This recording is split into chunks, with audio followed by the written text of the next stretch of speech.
The Bard of Hogwarts. This video is purely for entertainment and does not infringe on copyrights or laws. The rights to the novel and image belong to the original author. We do not claim ownership. Don't like waiting and want to listen to this fanfic in full now? Subscribe to our Patreon, where you'll find the best fanfics. Chapter 176 Snape's Compromise. Boom. 3 brooms flew, and the fireplace erupted in a burst of green flames. A portly, middle-aged man emerged. After glancing around, he headed for a table in the corner. "Sorry, Harry, I was delayed." Arthur looked a little weary, as if he had a lot on his mind. He sat down and gulped down the butterbeer on the table. "It's okay, Uncle Arthur." "Is he okay over there?" Harry's eyes gleamed with a mixture of anticipation and trepidation. "Of course. Absolutely fine. He eats more every day than the ghouls in the attic." Arthur joked, perhaps sensing Harry's uneasiness.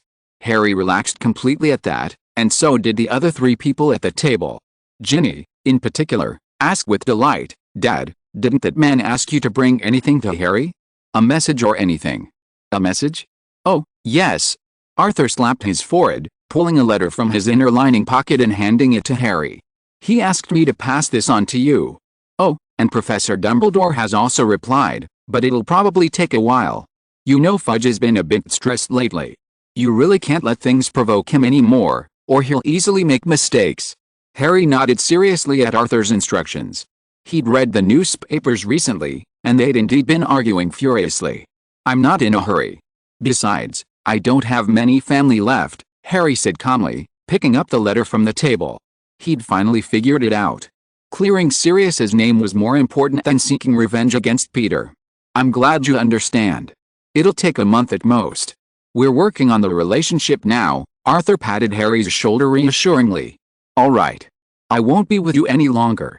You'll probably see him, a free Sirius, by Christmas break at the latest." With that, Arthur stood up and headed towards the fireplace. Meanwhile, Harry eagerly opened the envelope. Perhaps Sirius had truly been in Azkaban for too long. The letters in the letter were all crooked and slanted. Yet, Harry was mesmerized by this childlike letter. The care and concern written between the lines made him feel, for the first time, the tenderness of family affection. He also saw Sirius's recent life situation, and the letter even praised Mrs. Weasley's cooking. After a while, Harry slowly put the letter down, carefully folded it, and carefully put it in his pocket. Ron, noticing his friend's increasingly cheerful expression, couldn't help but ask curiously, "What do you think the old bat was thinking?" He was actually willing to cooperate and hand over Pettigrew. "You should call him Professor Snape," Hermione corrected, somewhat dissatisfied. She felt that Snape's plight was truly pitiful. Perhaps girls are all sentimental, and Ginny beside him couldn't help but nod. It's undeniable that Snape did many unpleasant, even repulsive, things, but such a tragic character easily evokes sympathy. And on the other side of the castle, in the potions office on the basement level, Snape finished his daily routine of administering medicine to Peter. Listening to Peter's heart-wrenching wails, he closed the secret compartment door without a backward glance. His mastery of potions made it easy for him to concoct a potion that would not harm his sanity while still allowing him to fully experience the pain. As for the lack of sanity, it was simply because Peter's wails, while lucid, only gave him a sense of atonement. Of course, this ritual of atonement wouldn't last much longer. Dumbledore would take this remnant and use it to save another wretch. Snape sat quietly at his desk. On the large desk lay an open, worn notebook, tucked inside a 3-inch photograph.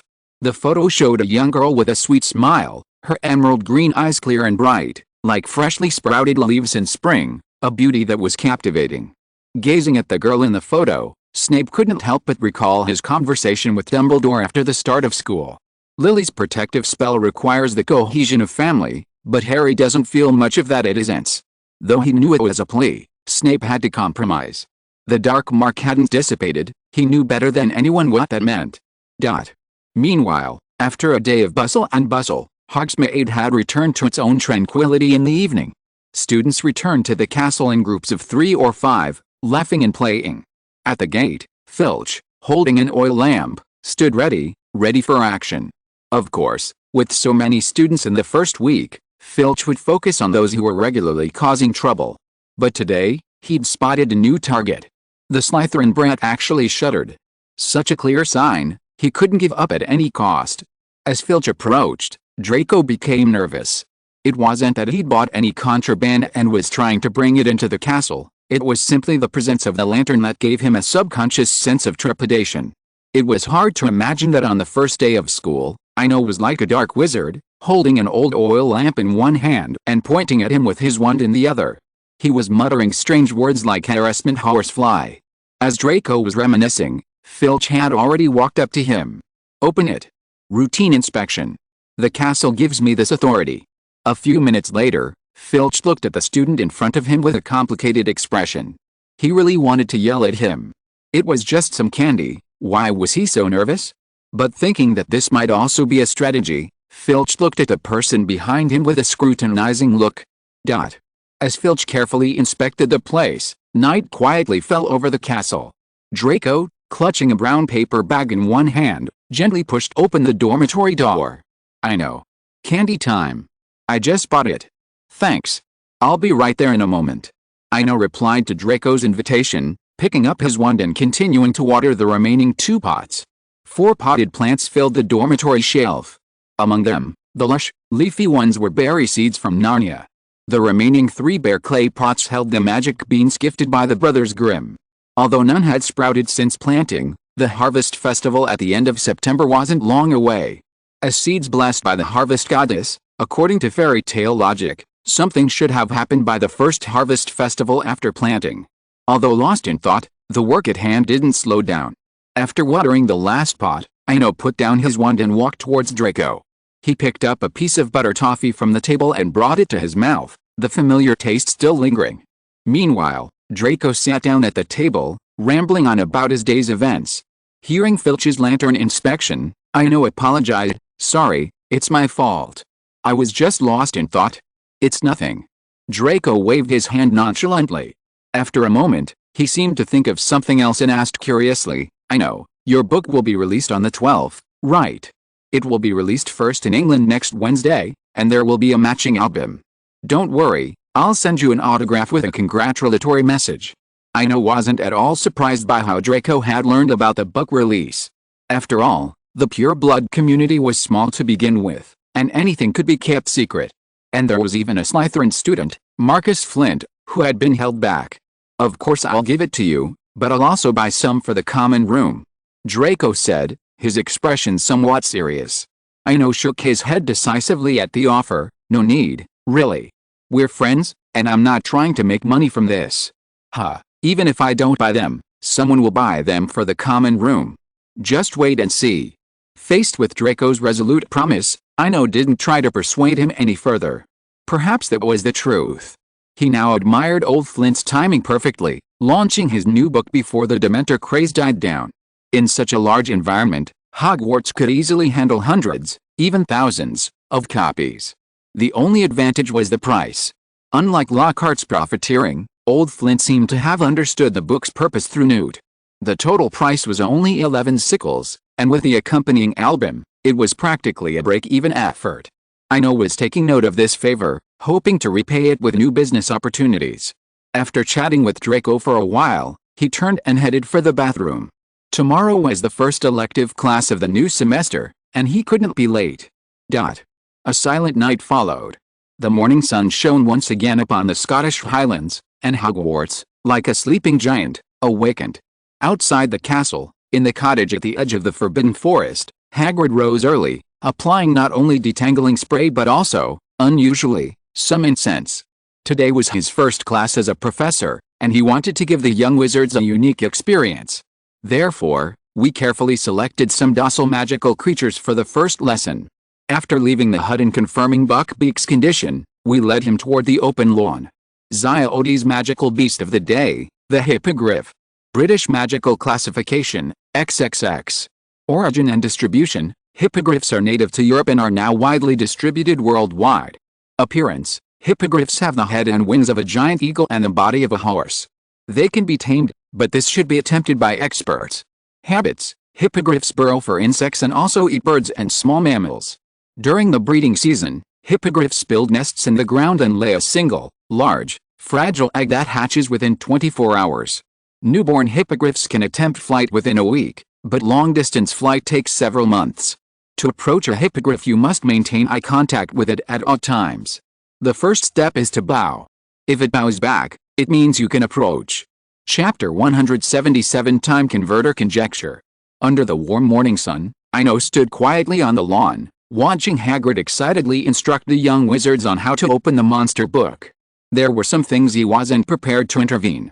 Both Hagrid and Draco needed a lesson. People can't teach people, but experience can teach them. Only through personal experience can one avoid making the same mistake again, and also let them know that not every escape is a safe bet. Hagrid's lecture continued. Looking at the honest professor reminded Draco of Goyle, and throughout, he wore a look of disdain.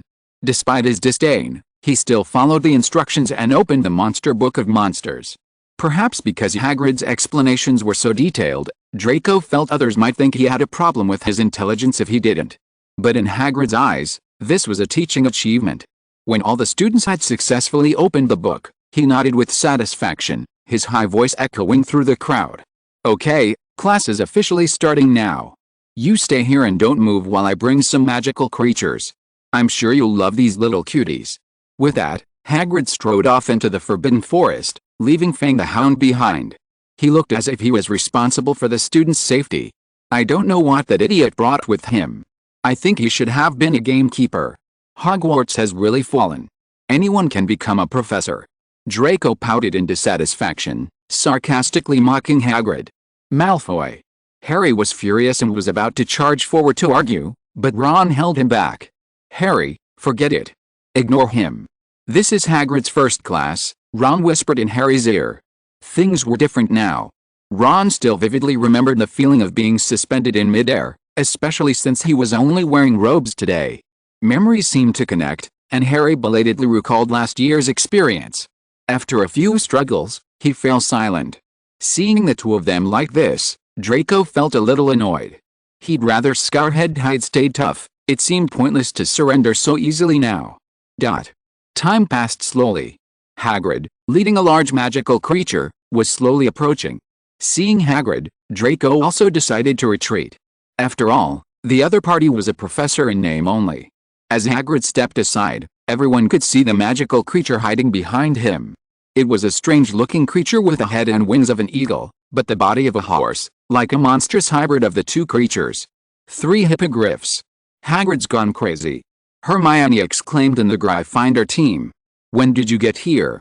Harry and Ron turned around at the same time, surprised expressions on their faces. Ino had also witnessed the scene. Hermione had appeared out of nowhere. He was certain this girl hadn't been in the Gryffindor group before. At first, he'd thought it was a butterfly effect, meaning Hermione hadn't chosen all 12 subjects, but now it seemed. Thinking of this, he quietly glanced at Hermione's neck. Sure enough, a delicate pendant dangled from her fair, swan-like neck. The most mysterious thing in this whole story. Ino muttered to himself. No matter how he looked at it, he always believed that the time turner transcended dimensions, or perhaps shouldn't exist at all. It was like playing with fate, only to be played with by it. A thief of time might pay a price that went beyond simply accelerating the loss of life. Despite this thought, he was now considering another possibility. If the time turner accelerated the loss of life, could it be fed directly back to the sanctuary, allowing for the next fantastical journey to begin in a shorter time? Ino was lost in thought, but he forgot to avert his gaze.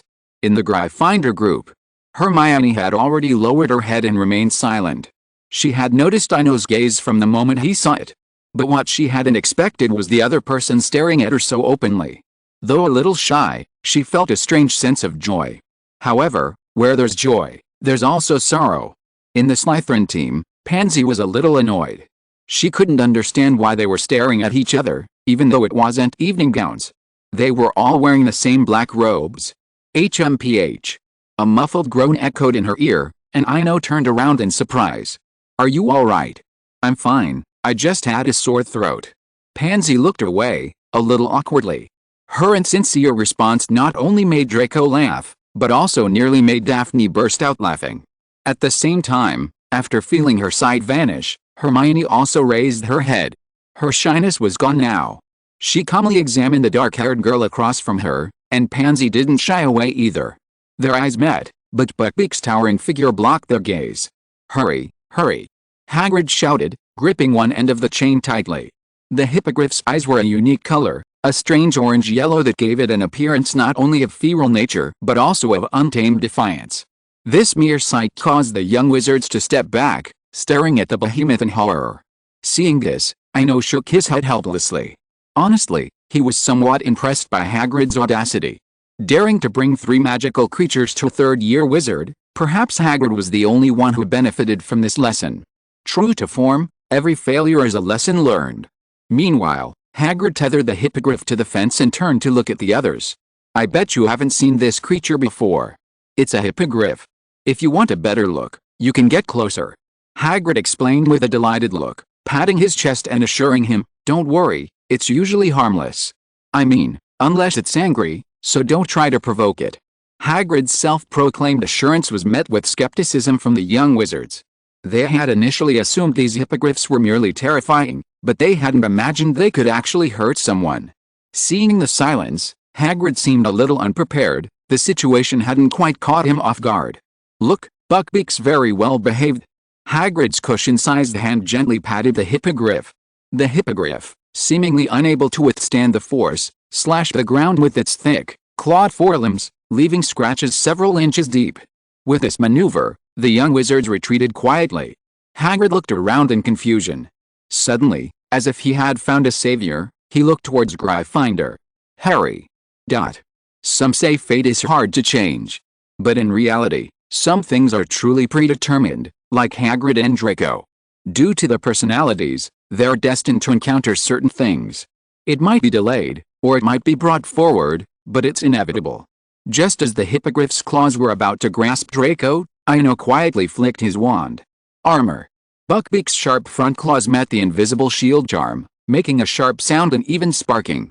From Draco's fall to Buckbeak's attack, everything happened in an instant. This sudden turn of events not only frightened Draco, but also left Hagrid frozen in place. The first Care of Magical Creatures lesson of the third year ended abruptly. After class, Ino paused for a moment. He planned to talk to Hagrid about the Acromantula. Someone who can create new species through hybridization might actually be able to improve the Acromantula. After all, these spiders are rather fragile.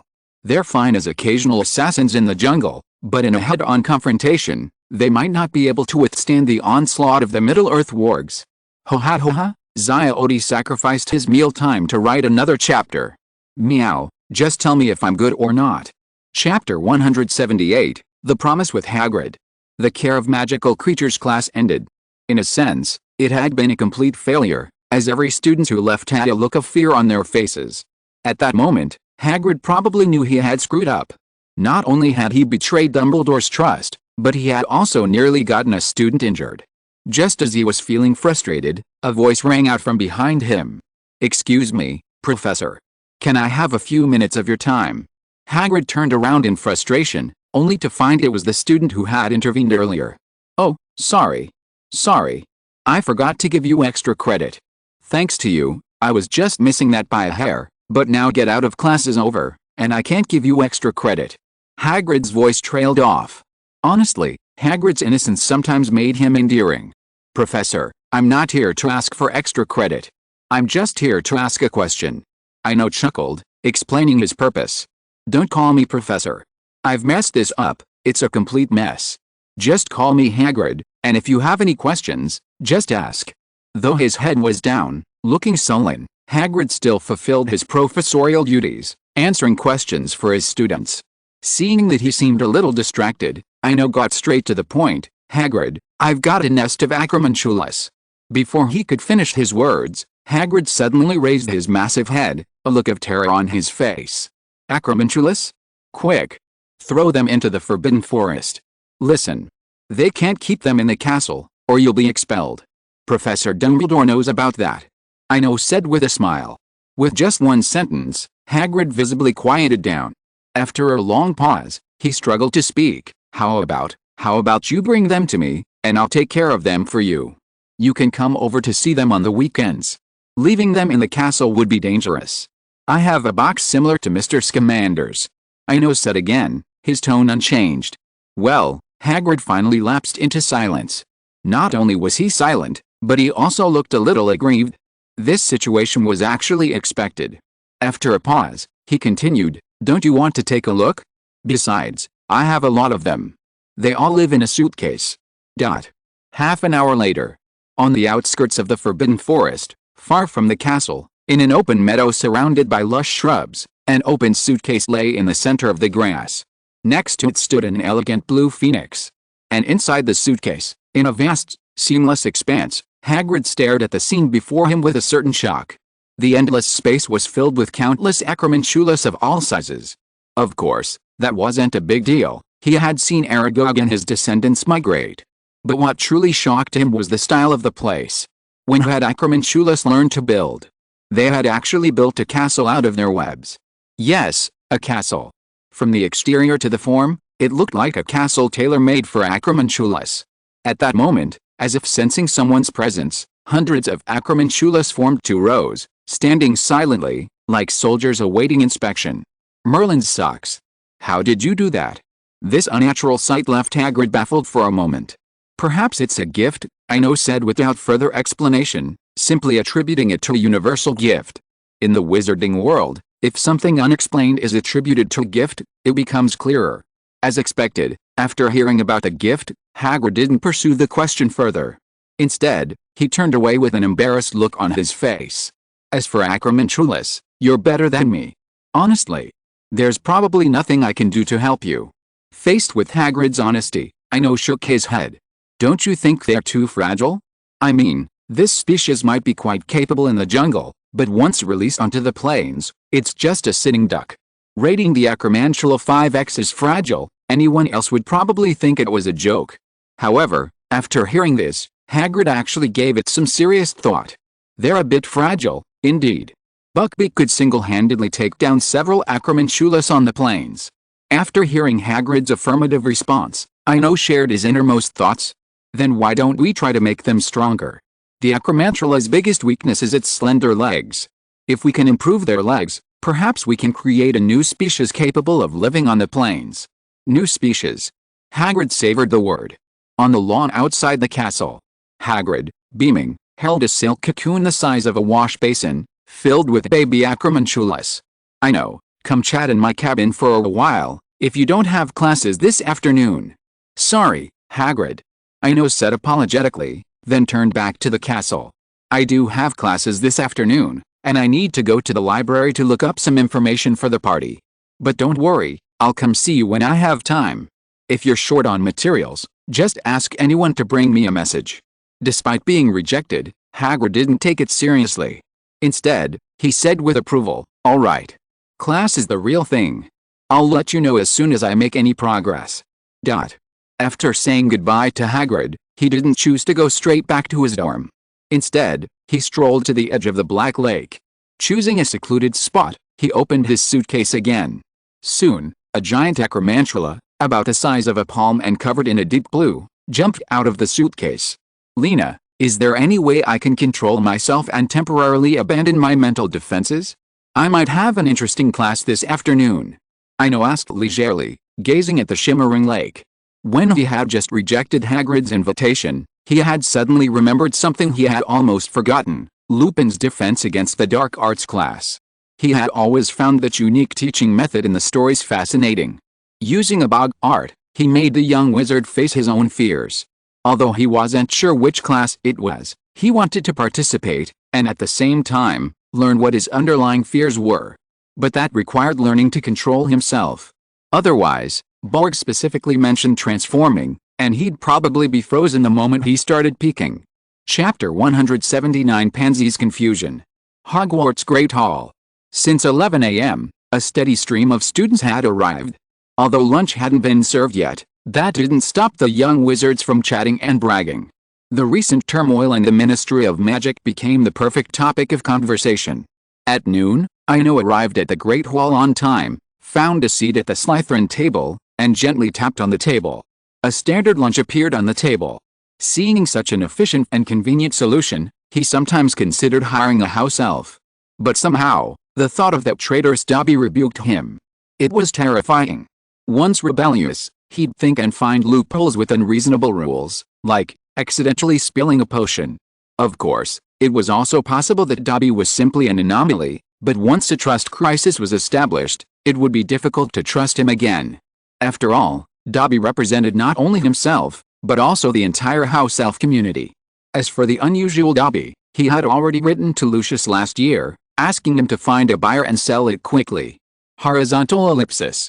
As Ino pondered this, he noticed another lunch across the table. I saw you daydreaming here, so I came over. Pansy smiled, sitting naturally across from him at the long table. Not really daydreaming, I just tend to let my thoughts wander sometimes, Ino said, picking up the sandwich from the table and taking a gentle bite. During the summer vacation, I read A History of Magic again, from beginning to end, Pansy said calmly. Ino put down his food, curious about what Pansy would say, given the shift in the storyline. From the BC to the Middle Ages, from the modern era to the present day, the entire history of magic describes the tortuous fates of wizards, Pansy said softly, her words as steady as if she were discussing the weather and the astrology. But Ino didn't rush to speak, knowing Pansy hadn't finished her words. Sure enough, after a brief pause, Pansy suddenly looked up, a flicker of confusion in her eyes. She spoke uncertainly, we always rush to solve problems after they arise, but no one ever considers why they arise. We're always passive. Listening to Pansy's explanation, he finally understood why. This girl had learned philosophy from studying history, a classic example of existentialist thinking. Pansy, I can't answer your questions. Or rather, you can only find the answers yourself. Ino took his lemonade from lunch and, while sipping, mentally organized his thoughts. Philosophical debates are truly difficult to answer because everyone thinks differently. And when the answer conflicts with one's inner thoughts, one reaches a mental impasse. Compared to muggles, wizards face even greater difficulties when stuck in a mental impasse. If Pansy truly reached a dead end, he must bear the blame. It all started with a History of Magic review class he'd spontaneously organized last year. Looking at the somewhat bewildered girl before him, Ino pondered for a moment before saying seriously, while I can't answer your questions, I can offer some advice. Perhaps you could read some muggle books, their ideas are quite valuable. As he spoke, Ino pointed his wand at the tableware, and the cups and plates instantly transformed into a sheet of parchment and a quill in an inkwell. After careful consideration, he scrawled a series of book titles on the paper: Sartre on freedom, Beauvoir on the hidden mechanisms of oppression, Kierkegaard on anxiety, Camus on rebellion, Heidegger on technology. He didn't perfunctorily mention Socrates, Plato, or Aristotle. It was clear that Pansy's problems stemmed from history, or rather, from sociology and humanism. Only the right remedy could help her overcome her blind spots. After handing her the parchment, Ino lamented that he had stopped reviewing so early and resolved to stop making irresponsible remarks. The mindset of wizards and muggles truly differed. Pansy took the parchment, glanced at it briefly, then folded it and put it in her pocket. Since the cutlery had been transformed into pens and paper, Ino could only knock on the table again, and a steaming, standard lunch was placed on the long table. This time, neither of them spoke. The Hogwarts schedule was actually quite standard. After lunch, classes didn't begin until 3 p.m., leaving the young wizards ample time to rest. However, this was unnecessary, as most wizards, especially those in their first and second years, only had one class a day. The Slytherin Common Room 2:30 p.m. After the brief lull of lunch break, the room gradually became active again, and the young wizards with afternoon classes began to leave the common room one after another. On the 4th floor of the castle, Lupin arrived at the Defense Against the Dark Arts classroom on time. This class was for third-year Ravenclaws and Slytherins. Looking at the chandelier on the ceiling brought back a sense of familiarity. The young wizards below were also studying the professor. His attire was still rather plain, but he looked much better than he had on the train. Good afternoon. Lupin said gently from the podium. Please put away your textbooks and line up. Today we have a practical class, so you only need your wands. Honestly, this gesture surprised the students, but, having learned from Lupin's previous performance on the train, everyone followed suit, putting away their textbooks and forming rows. Excellent. Now, please wait a moment. Lupin said, waving his wand and stacking the desks and chairs against the wall. Then, an old, single-person wardrobe slowly floated in from the back of the door. This beautifully executed levitation spell alone dispelled everyone's doubts. After all, the professor of the previous 2 years had already intimidated them. The wardrobe landed safely on the floor, but as Lupin approached, a thud echoed from inside. This sudden change caused the young wizards in the front row to instinctively step back. "Don't worry. It's just a boggart in there," Lupin explained with a smile, then changed the subject. "Boggarts prefer dark, enclosed spaces. Wardrobes, spaces under beds, cupboards under sinks. I once even encountered one living in a grandfather clock. Now, the first question we need to ask ourselves is, what is a boggart?" Professor Lupin glanced around at the young wizards in the room. Ino calmly gazed at the wardrobe, not intending to steal the spotlight. He was pondering his subconscious fears. Despite having experienced many stories, he seemed to have never encountered anything that frightened him. But when it came to horror, he had encountered a cannibalistic old witch, Quirrell in his first year as Voldemort, Dementors in the sky, and even Santa Claus from Narnia. Chapter 180 Ino's Fear. On the fourth floor of the castle, Defense Against the Dark Arts class.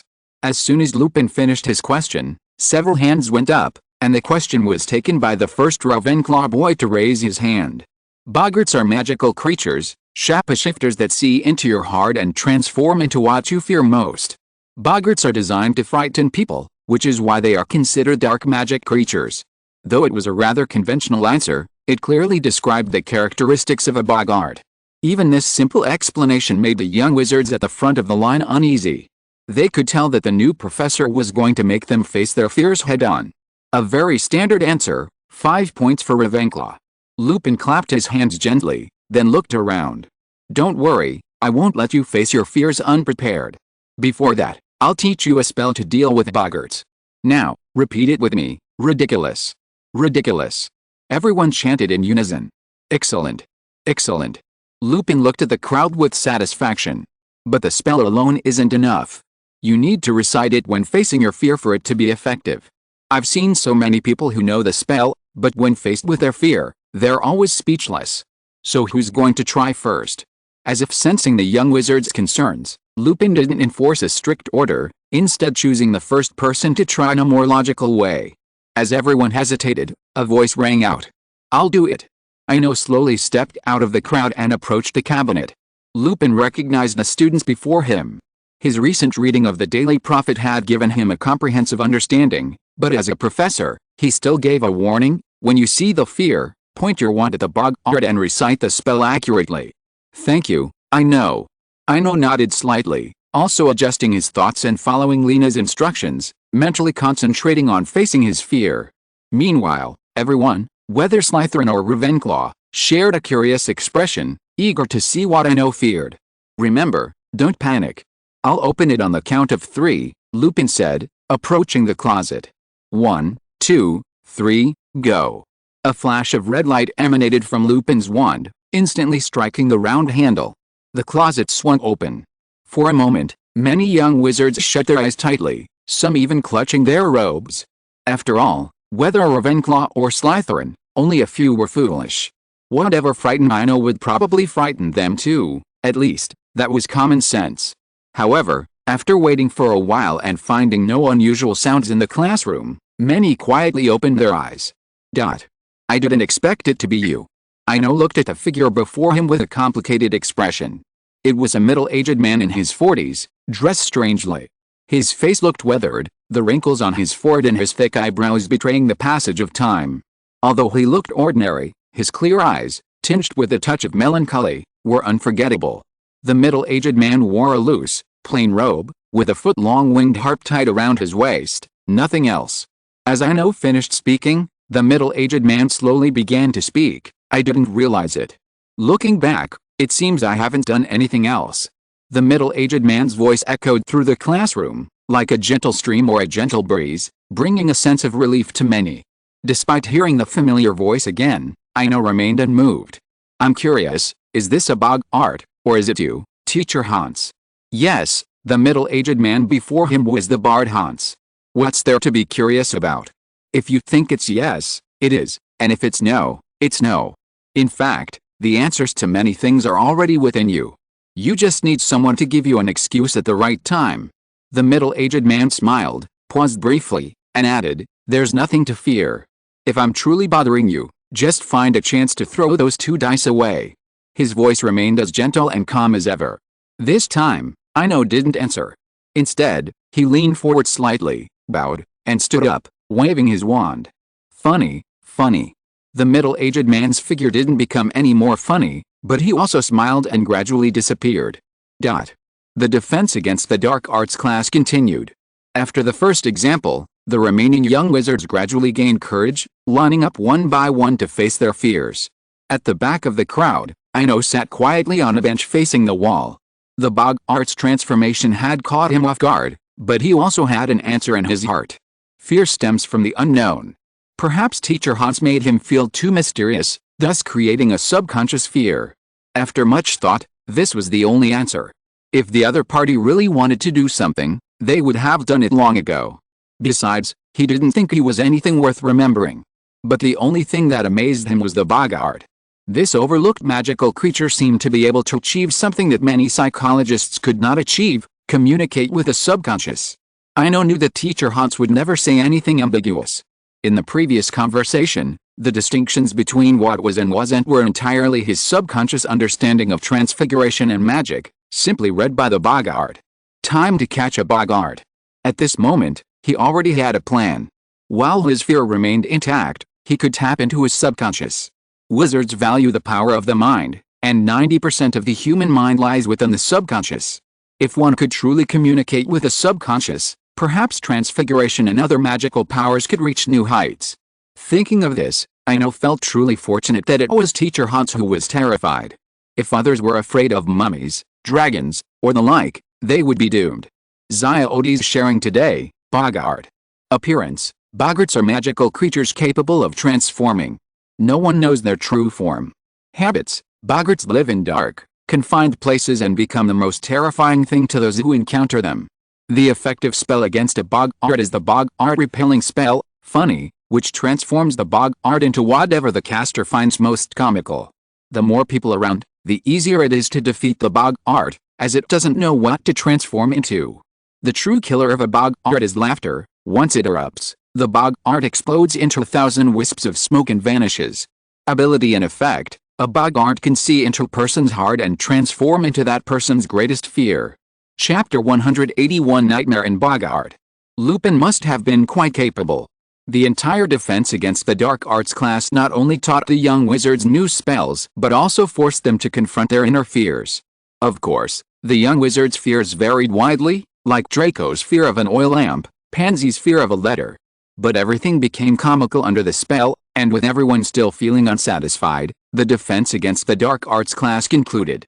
Everyone began to file out, and Ino once again opted for a post-class question, or perhaps a request. Professor Lupin. Wait a moment, Lupin turned and asked, somewhat surprised. Anything else, Mr. Swinburne? Hearing this, Ino voiced his doubts. Well, I've always believed that boggarts feed on fear, but this one today, as you saw, I'd like to borrow yours to verify this. After all, the castle is so large, and I won't be able to find a new one anytime soon. As Ino finished speaking, Lupin frowned slightly. He wasn't afraid the students before him might use the boggart to play a prank. Instead, he was reflecting on what he had witnessed in class. After all, the middle-aged man with the harp didn't look like a terrifying presence. It was indeed a bit strange just now. As special creatures, boggarts do feed on fear. Some even consider them a weaker version of dementors. Unable to comprehend the situation for a moment, Lupin paused his explanation. He glanced at the single wardrobe nearby and chuckled. No need to borrow it. I'll give you this boggart. There are actually quite a few hidden within the castle, so finding one isn't easy. I used my teaching power to get the kitchen elves to help me catch it. Could this phenomenon be related to occlumency? Ino asked doubtfully. He suddenly remembered that he possessed 2 layers of defense, and his inheritance of ice magic seemed to have only opened the first layer. Occlumency. Lupin looked surprised. This kind of obscure and advanced magic was something most people would never even hear of, let alone learn. Yes, Professor. Ino nodded. I know occlumency, but I just deliberately opened my mind and told myself to face my fear. Lupin didn't respond immediately. Similarly, Ino didn't rush him, simply standing quietly by. A moment passed. I don't think that was your inner fear just now, but merely your perception of it, because you acted so calmly. This time, Lupin's explanation was more certain, less hesitant and uncertain. You mean the Boggart was also deceived? Ino thought of Snape in the original story, who had also tricked Voldemort's legilimency by constructing a false memory in his brain. Yes, the Boggart was deceived. Lupin continued, his tone unchanged, but he was puzzled by how third-year students had mastered Occlumency. As Lupin was puzzled, Ino glanced at the single wardrobe nearby with disappointment. Then what use would I have with it? He thought he'd found a treasure, only to find only a handful of copper coins inside. It was a terrible feeling. You can keep it and use it for Halloween pranks, but remember to give it a little scare every now and then, or it'll fade away, Lupin said jokingly. Only then did he realize he looked like a student. After all, his class performance and conversation had seemed overly mature. Especially in class, he'd calmly bowed slightly, then stood up and waved his wand without hesitation. Something seemed off. Ino, unaware of Lupin's inner turmoil, glanced at the wardrobe, then, remembering how ubiquitous it was in the castle, agreed. Very well then. Thank you for your generosity. I'll keep this Boggart for fun. Don't be so polite. This thing is consumable. I was planning to catch a new one next class, Lupin said, waving his wand and returning the tables and chairs piled around him to their original positions. Seeing this, Ino stopped bothering him, his questions were finally answered. Meanwhile, Lupin, seemingly sensing his intention to leave, spoke up. If you're not busy, you can come with me to my office. I have some information on Boggarts. Of course, its authenticity remains to be verified, but some of the theories are quite interesting. Information? Ino was a little surprised by this invitation. Honestly, he'd felt Lupin was a little too easygoing. They'd barely exchanged a few words, and the teaching aids were already being handed out, and now it was an obvious gesture of friendliness. After a brief hesitation, he decided to go take a look and nodded, if it's not a bother, I'd be happy to go with you. As the two of them left, the Defense Against the Dark Arts office returned to its usual tranquility. Just as the door closed, a flash of blue light suddenly appeared in the classroom, and the single wardrobe in the middle vanished. On his way to the office, Ino pondered Lupin's intentions. After all, nothing good in this world happens for no reason, everything has a cause. But despite his thoughts, he acted without hesitation. After a few minutes' walk, and after descending 2 sliding staircases, he arrived at his destination, the Defense Against the Dark Arts office on the 3rd floor. Please sit down. Wait a moment. Lupin pushed open the door, pointing to the single wooden sofa in the office and walking towards the shelf in the corner. Silently settling on the sofa, Ino surveyed the office's furnishings. Honestly, this was his first time in 3 years in this legendary office. Perhaps due to his werewolf identity, the room was pitifully sparse. Aside from some basic castle furniture, the only personal belongings were the old box on the shelf. A moment later, Lupin returned, carrying a thick notebook. Sorry, I hand-copied all this. So I can only give you a copy. But besides Boggarts, there's a lot of other interesting stuff in there. Take a look and you'll see. Ino took the notebook without hesitation. He immediately understood Lupin's intentions, as the first page prominently featured a drawing of a large black dog. But as he continued to flip through, the content became increasingly fascinating. Not only did it chronicle various dark creatures, such as red hats, ghosts, poltergeists, and vampires, from the most basic to the most complex, but it also documented corresponding spells and widespread legends. He soon came across the entry about Boggarts, a disembodied spirit creature that feeds on fear. The first half was standard, but as he read the rumors, the content became more bizarre. There wasn't much information about Boggarts, only 2 or 3 pages. After 5 or 6 minutes, Ino slowly closed his notebook. Professor, are Boggarts really related to nightmares? It was no wonder he lost his composure, the content was a bit too horrifying. You should know that in Muggle legend, Merlin, King Arthur's companion, was also half incubus. Of course, this is just Muggle legend, and the wizarding world doesn't clearly record it. But some things seem to have legendary status as long as they are associated with Merlin. Chapter 182 Everything seems to be connected. In the Defense Against the Dark Arts office, Lupin, suddenly hearing about nightmares and seeing Ino's serious expression, couldn't help but smile wryly. I've said before, these are unverified facts, just reasonable speculation. Having wandered the Muggle world for over a decade, Lupin had heard stories of nightmares and Merlin, but no one had yet been able to pinpoint the true nature of nightmares. Actually, There's still no consensus in the wizarding world about nightmares. Some believe they're simply magical phenomena, simply nightmares. Others firmly believe they're spirits, invisible to us. Lupin explained as thoroughly as possible. Listening to this, Ino's mind suddenly flashed to a silver-haired girl, and also to another invisible entity Luna had mentioned, the nuisance fly. He had previously lost interest in boggarts, but now he was intrigued. For some reason, he couldn't help but think of that nameless goblin. It seemed as if the other person had truly seen something, otherwise he wouldn't have written such aptly, "The invisible brings us closer to reality." Like completing a puzzle, everything seemed to be slowly coming together. But now was clearly not the time to ponder. Thinking of this, Ino looked up and said, "I'll take the notebook, thank you. I also accept a favor." Hearing this, Lupin shook his head somewhat reservedly. "It's not what you think. Or not entirely. But I'm glad it's helpful.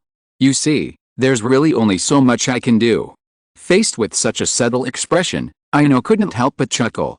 "Professor, you really don't need it. But I did learn something today. There are also some things I don't intend to return, so let them go." Honestly, although Lupin didn't explicitly say so, his intention was clear.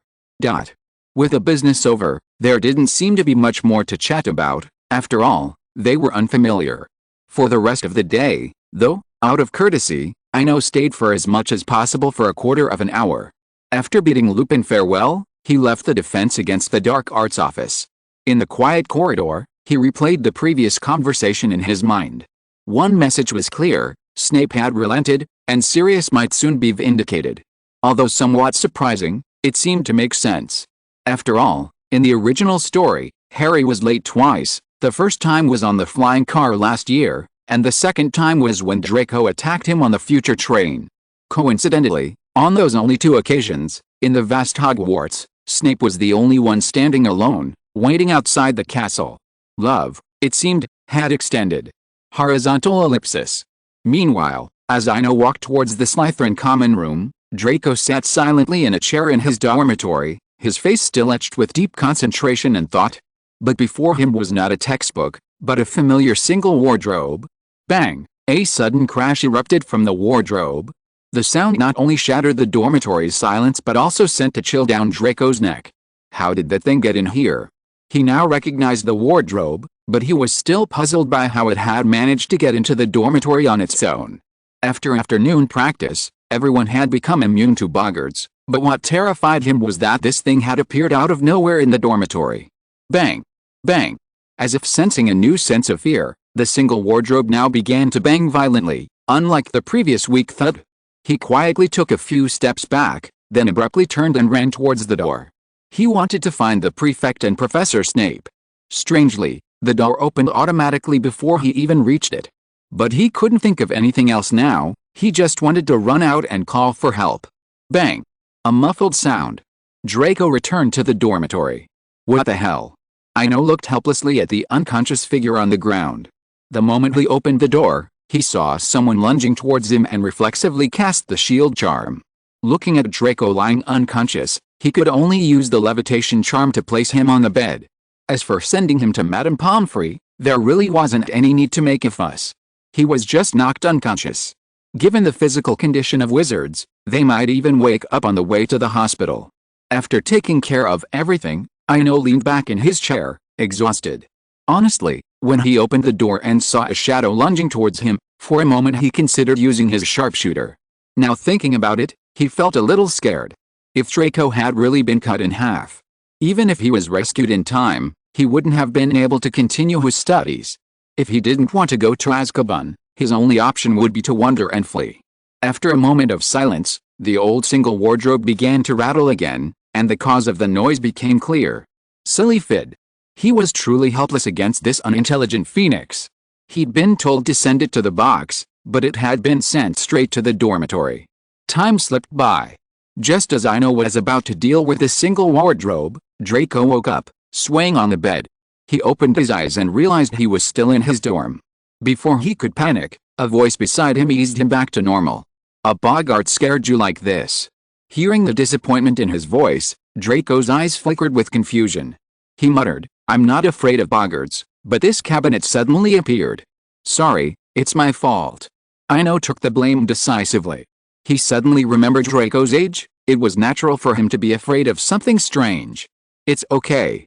Next time you move something, just let me know. Draco waved his hand dismissively after the apology, as if being knocked unconscious was a minor matter. Then, changing the subject, his tone somewhat cautiously, he said, "But you need to cover this thing with a piece of cloth and hide it so no one finds it." "I didn't steal it." Ino stroked his brow. "Professor Lupin gave it to me. I thought it was interesting, so I kept it for fun." "For fun?" Draco said, suppressing a smile. He'd seen people keep strange pets before, but this was the first time he'd seen someone with a boggart. It was even worse than a billywig. But soon, Draco's smile froze. Perhaps a boggart needs to be fed with fear, and there were only 2 people in the dorm. Glancing at the other person's stiff expression, Ino bluntly stated his plan. "I don't plan to keep this thing in the dorm. I'll take it out soon. Its appearance here today is a surprise." Hearing this, Draco relaxed his expression and glanced at the single wardrobe beside him again.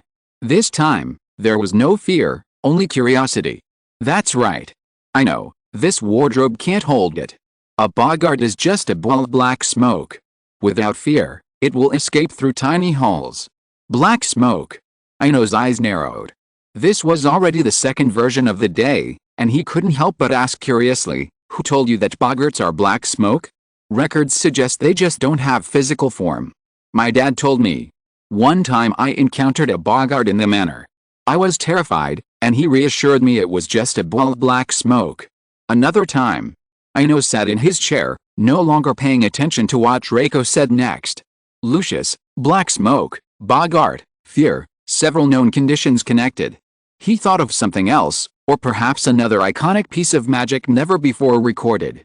"Sorry everyone, my nephew is here today, and Zyodi took her out to play, so there will only be 2 updates.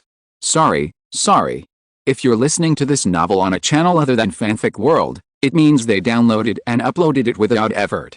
We cordially invite you to visit our channel, Mundo Fanfic Novelis. There you'll find the original version of this story, and you can explore many other novels of various genres. We're waiting for you to immerse yourself in a world of incredible novels. Chapter 183, Arrangement of the Restricted Book Area. Time slipped by imperceptibly. The next morning, the first golden rays of sunlight, like a punctual painter, always punctually unfolded the painting of the sky, no matter how chaotic the world. At 8 a.m., Ino returned to the library. Unlike his usual leisurely reading, this time he came with a purpose. On the second floor of the castle, the library's ancient, stately oak doors slowly opened, as if under some magical spell, causing every young wizard passing through to fall silent for a moment. Ino was no exception. After a silent nod to Madame Pants, he made his way to the magical beast separation area, only to glance inside as he passed the restricted section. Passing by naturally, no one noticed a palm-sized, ice-blue acromantula suddenly appear on the ground. With a fleeting moment, the blue acromantula vanished into the corner of the restricted section. This was a solution he had carefully considered, a win-win solution. Instead of buying some precious books, it would be better to simply place Lena in the restricted section temporarily. Although her form had changed, her memories remained intact. Letting the once legendary wizard learn on her own was more effective than any other help. After completing all this, Ino calmly selected books about boggarts. Horizontal ellipsis. Meanwhile, in the Gryffindor girls' dormitory, Hermione opened her eyes a few minutes before her alarm. She mechanically washed and changed, then checked her schedule. Wednesday. "I'm so confused." Hermione sighed unconsciously, looking at the empty sign on the schedule. 12 classes a week, coupled with frequent use of the time turner, made her feel overwhelmed even in just one short week. Mistaking her schedule and even mistaking dates was common. Since she had no classes, Hermione decided to enjoy this rare leisure time. She sat quietly by her dorm window, gazing at the forbidden forest in the distance. In September, the autumn air was already deep in Hogwarts. A cool autumn breeze, bringing a touch of coolness, quietly passed through the cracks in the dormitory, dispelling the last vestiges of summer's heat. The fresh air, mingled with the scent of the forest, brought her a long-awaited sense of peace and relaxation. However, this tranquility was quietly shattered by a flurry of excited chatter. "Have you heard? Ino's new book is finally out. I pre-ordered it, and I heard it'll arrive before noon today, direct from Flourish and Blots, with a 10% discount on the second copy. It was her roommate, Lavender Brown, who spoke softly. Though her voice was low, every word was like a pebble dropped into a calm lake, stirring ripples. Hermione sat by the window, her brow furrowed slightly, and she snorted in disapproval. She had always disliked such overly intimate terms, especially when they were unfamiliar. It was not only rude but also lacked any girlish reserve. But she also knew that some people and some things couldn't be stopped with a simple word. Why do people always like to talk loudly about other people's affairs in public? Hermione wondered to herself, turning to look out the window to distract herself.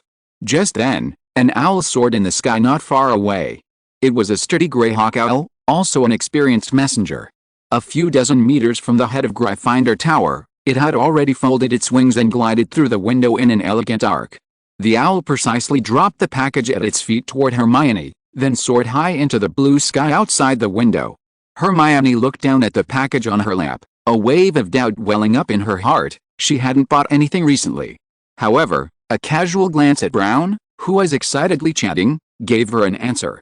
This package must be the new book they were talking about. Hermione gently stroked the package, feeling its warmth and texture, and a warm feeling washed over her heart. Today, the sky above Hogwarts was destined to be noisy. At the Owl Post Office, countless small messengers were lightly dressed, each carrying a delicate brown paper package tied to their talons. Dumbledore, Snape, Professor McGonagall, Madame Pants, Hagrid, Pansy, Draco, Neville, George, Fred, Ginny. At that moment, countless people received packages delivered by Owl. Of course, most of these were purchased by Ino himself. It wasn't to show off, but out of necessity. He knew that if he didn't give the book away, many of his friends would buy it out of friendship. Once that happened, the friendship would be invisibly weakened. Moreover, the price of 11 sickles might be insignificant to professors, but it was a huge sum for students. As everyone was unpacking the packages, Ino quietly left the library. As for Lena, she had already woven a new web in the corner of the restricted section. Of course, there was a small incident along the way. Madame Pants approached and asked for an autograph immediately after receiving the package. But an incident was just an incident. After leaving the library, Ino walked briskly to Hagrid's hut. Standing on the lawn outside the castle, he could see the plumes of smoke rising from the chimney of the hut near the Forbidden Forest. He knew Hagrid was having some free time. After all, after becoming a professor, Hagrid was destined to have less free time than before. Despite his thoughts, he quickened his pace. Soon, he reached the hut, followed by the alert barking of a dog from within. With a bang, the hut door flew open, and Hagrid poked his large head out, looking around warily. Upon seeing Ino, his expression suddenly relaxed. "Ino, come in. The little ones are a bit energetic, and I'm afraid they'll run around." Seeing Hagrid's attempts to hide things, Ino shrugged helplessly. After all, that was Hagrid's nature, he couldn't keep secrets. However, upon entering the hut, he realized he had underestimated Hagrid's enthusiasm, or rather, his interest in hybridization. The small room had become a biochemical laboratory for the strange doctor. Small magical creatures were everywhere, juvenile necromantula, goblins, groundmartins, imps, fire crabs, frog-headed dragons. While Hagrid had no idea where he'd found them, he was certain of one thing: Hagrid shared a common scientific researcher's flaw: he was completely reckless when conducting his experiments. Seeing all these magical creatures running around, Ino couldn't ignore them. After all, he'd been the one who'd started this whole thing. If anything went wrong, not only would he have been held responsible, but Hagrid would have been guilty too, which would have been a burden to his conscience. "Hagrid, I need to tell you something. We can't do this experiment here anymore. It's bound to go wrong sooner or later," Ino said, gesturing towards the assorted magical creatures. "No? I've got Fang on guard," Hagrid replied, instinctively denying the situation. Faced with Hagrid's stubbornness, Ino brought up the past, saying, "Have you forgotten about the dragon from 2 years ago? Besides, I didn't mean to stop the experiment, I just moved it to a new location." "So? Move it to the Forbidden Forest?" Hagrid asked uncertainly. "No, I'll lend you the box temporarily. Don't worry, they won't interfere with your experiment." Ino expressed his thoughts. As the initiator of the research, it was reasonable for him to provide a site. He couldn't leave everything to Hagrid alone. As for the giant necromantula in the box, That was even simpler. Although they had their own social system, the first generation was always hatched in the sanctuary. When it came to controlling the spider colony, his orders always took precedence over Lena's, but sometimes he just couldn't be bothered. Meanwhile, Hagrid, upon hearing that the box could be moved in, fell silent, only smiling and nodding. Chapter 184 The Full Moon of the Harvest Festival. Someone once said that nothing lasts forever in Hogwarts. The young wizards' whimsical minds are like wild golden snidgets, you never know where they'll appear next. With the arrival of October, the atmosphere in the castle calmed down, and the previous turmoil faded with the passage of time. Although it was only a short month, many young wizards felt like they had experienced a whole year, perhaps even more than the entire year combined. The week before the start of school, just 2 days after the heated debate in the Daily Prophet subsided, a book titled The Hidden Story suddenly appeared. Everyone was surprised to discover that the author was the same week's sensation, Ino Swinburne. Perhaps driven by a sense of fandom or simply following a trend, many jumped on the bandwagon and bought a book. After all, the author was a classmate, so getting an autograph or simply having it as a topic of conversation was a fascinating prospect. While some bought on the whim of the trend, others read it with dedication. As time went on, more and more people were captivated by the story and moved by the characters. The most widely circulated and discussed of these is the young man from Hutton Mar. The protagonist, Ezra, with his heart as pure as the sky, perfectly embodies the meaning of love and loyalty. It's worth noting that, driven by the story's popularity, George and Fred also launched their own themed merchandise, straw rings. Upon release, these quickly became a hit throughout the castle, even popping up at the Hopping Joke shop in Diagon Alley. After all, the novel wasn't just for the castle's young wizards. One has to admire the Weasley twins' learning and hands-on skills. Although the rings are made of woven straw, they are essentially alchemical tools. When the wearers are close together, the rings emit a faint glow. If they are close enough, the two rings' faint lights intertwine. Of course, for just one sickle, the color and pattern of the light can be customized. For 2 more sickles, even a twisted design can be customized. In the Slytherin dormitories, Ino sat quietly at the table, before which lay a full 20 straw rings. This was the second batch of the day. Gazing at the exquisitely crafted rings, he could only wave his wand, sending them levitating towards his dormitory locker. There were already hundreds of rings in the locker, and with each other's company, these straw rings felt less lonely inside. After completing this, Ino glanced at the wall clock. It was 9 o'clock, a half hour before curfew. This was the time he'd been waiting for, as the moon was at its fullest at that time. Thinking of this, he slowly stood up and walked out of the dormitory, his figure gradually fading until it vanished into thin air with each step. This was a new form of invisibility he had developed by studying the ancient rune hide and combining it with the disillusionment charm, a unique form of invisibility. This new disillusionment charm abandoned the previous optical invisibility and achieved complete invisibility, similar to the invisibility cloak. By the shores of Black Lake, a figure slowly emerged from the empty grass, and 3 ceramic pots, similar to those in the herbology greenhouse, also appeared on the ground. The origins of the Harvest Festival are uncertain, but one of the most reliable theories is that it dates back to the 5th century.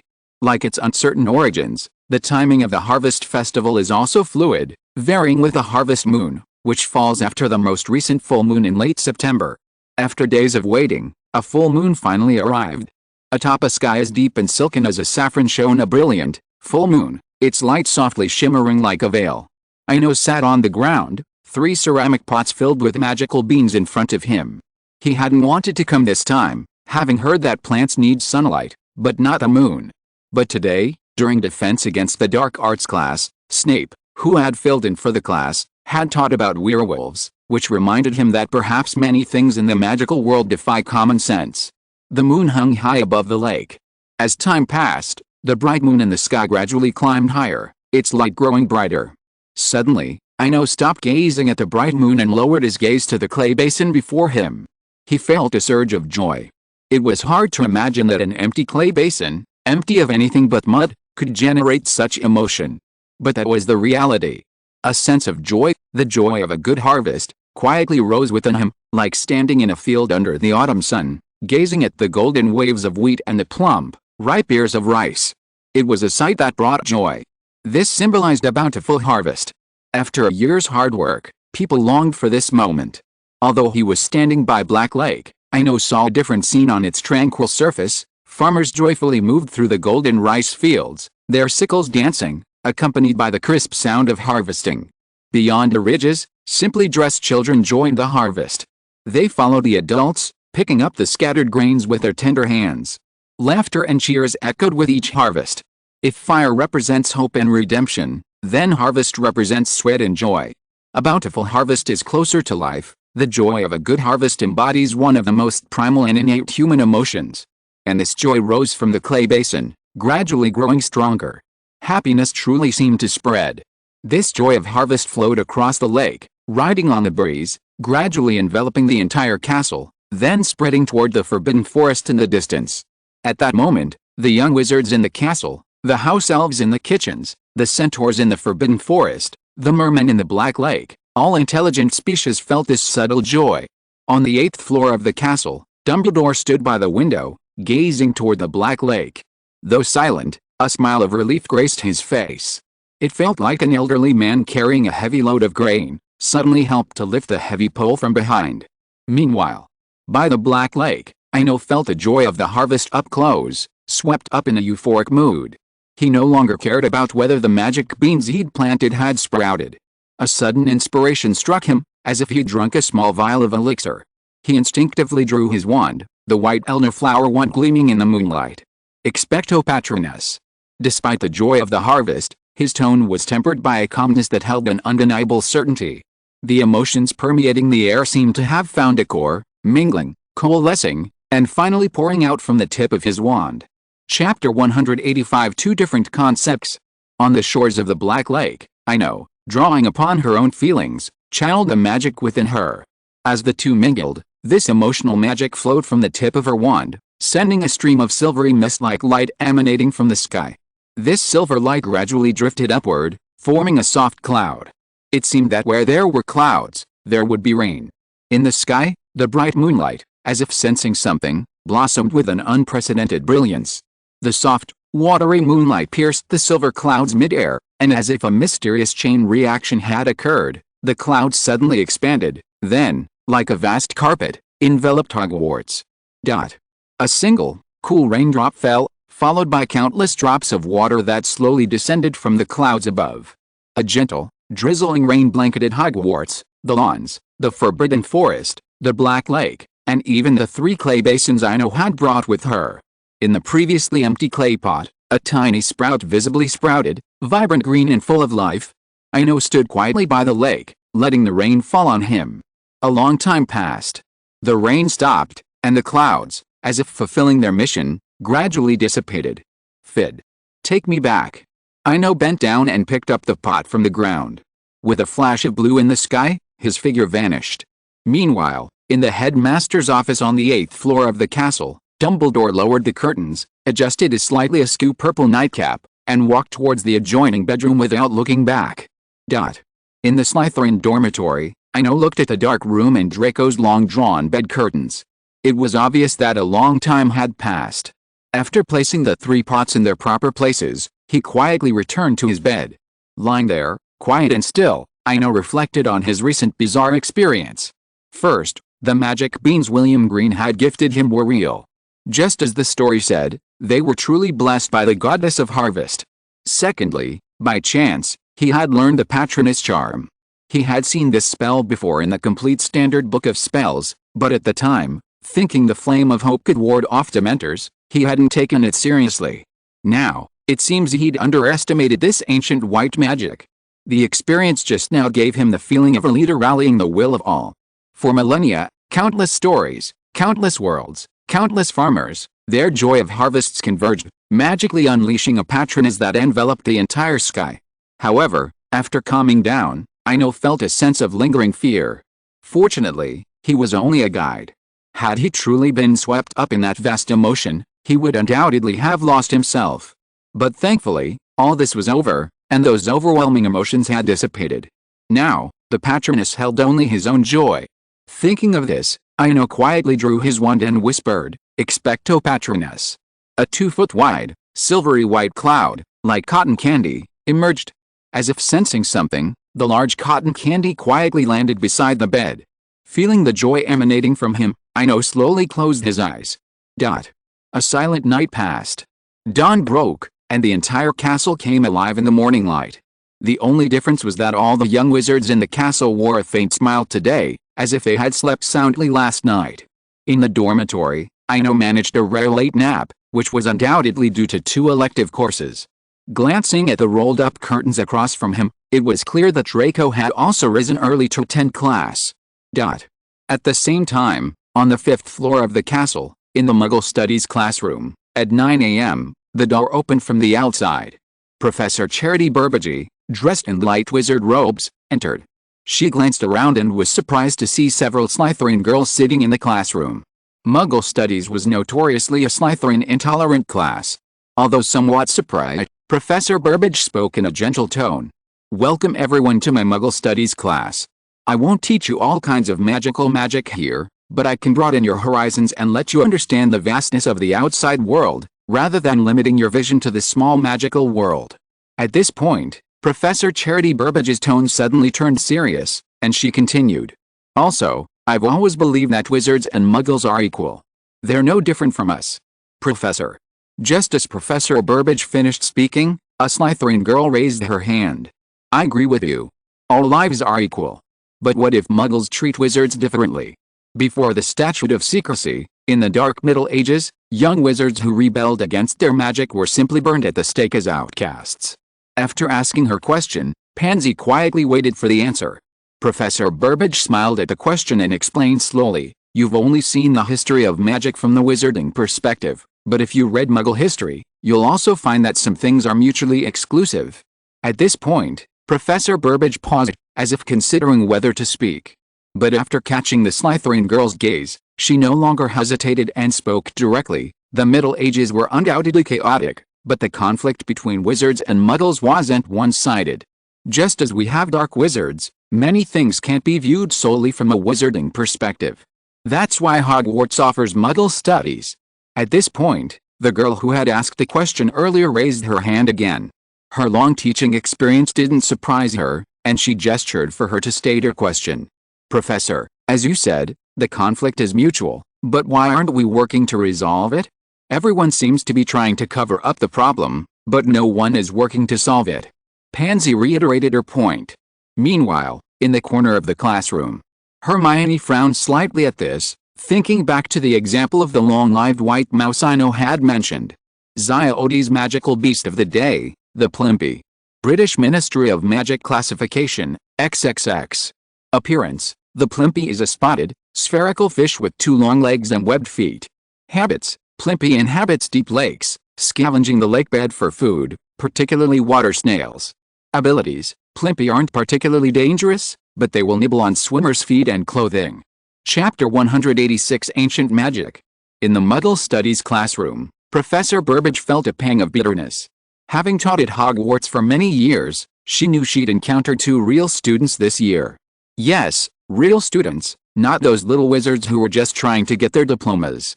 "Professor, I think some people's behavior is dangerous. They're like 2 people with a long-standing grudge. Our best approach is to separate them, rather than calling them together for a face-to-face discussion." After a show of agreement, Hermione voiced her thoughts. While she was ostensibly addressing the professor, everyone present knew who she was targeting. Especially Daphne, who, though also in class, looked as if she was waiting to see the action unfold. But this hint of conflict didn't faze Professor Burbage at all. She cleverly changed the subject and moved on to something safer: Muggle phone calls. Meanwhile, Ino, having finished washing up, rushed to the Ancient Runes classroom. The professor in charge of that class was Bathsheba Barbling, a remarkably low-key professor. There were even rumors that she possessed a magical bloodline, allowing her to teach at Hogwarts for so many years without changing her appearance. But Ino cared little for such things. He cared only for the content of his classes and the fascinating magical knowledge. Unlike other subjects, Ancient Runes was a truly unpopular subject, held only twice a month, and the content was incredibly simple.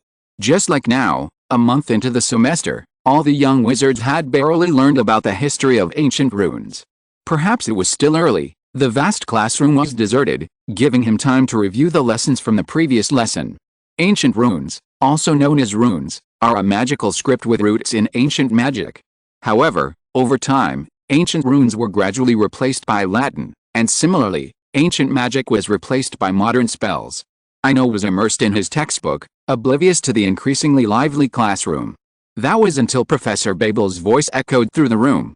Children, please pay attention. Today we're officially learning ancient runes. Professor Babbling wrote a strange symbol on the blackboard, a vertical line with two diagonal horizontal bars pointing upward to the right. This is the first letter of the ancient runes. It's pronounced F and originally meant livestock, cattle, success, wealth, prosperity, and abundance. Professor Babbling explained the new material from the podium. Below, Ino, for once, his mind wandered. He thought of charms class 2 years ago, or more precisely, the levitation charm.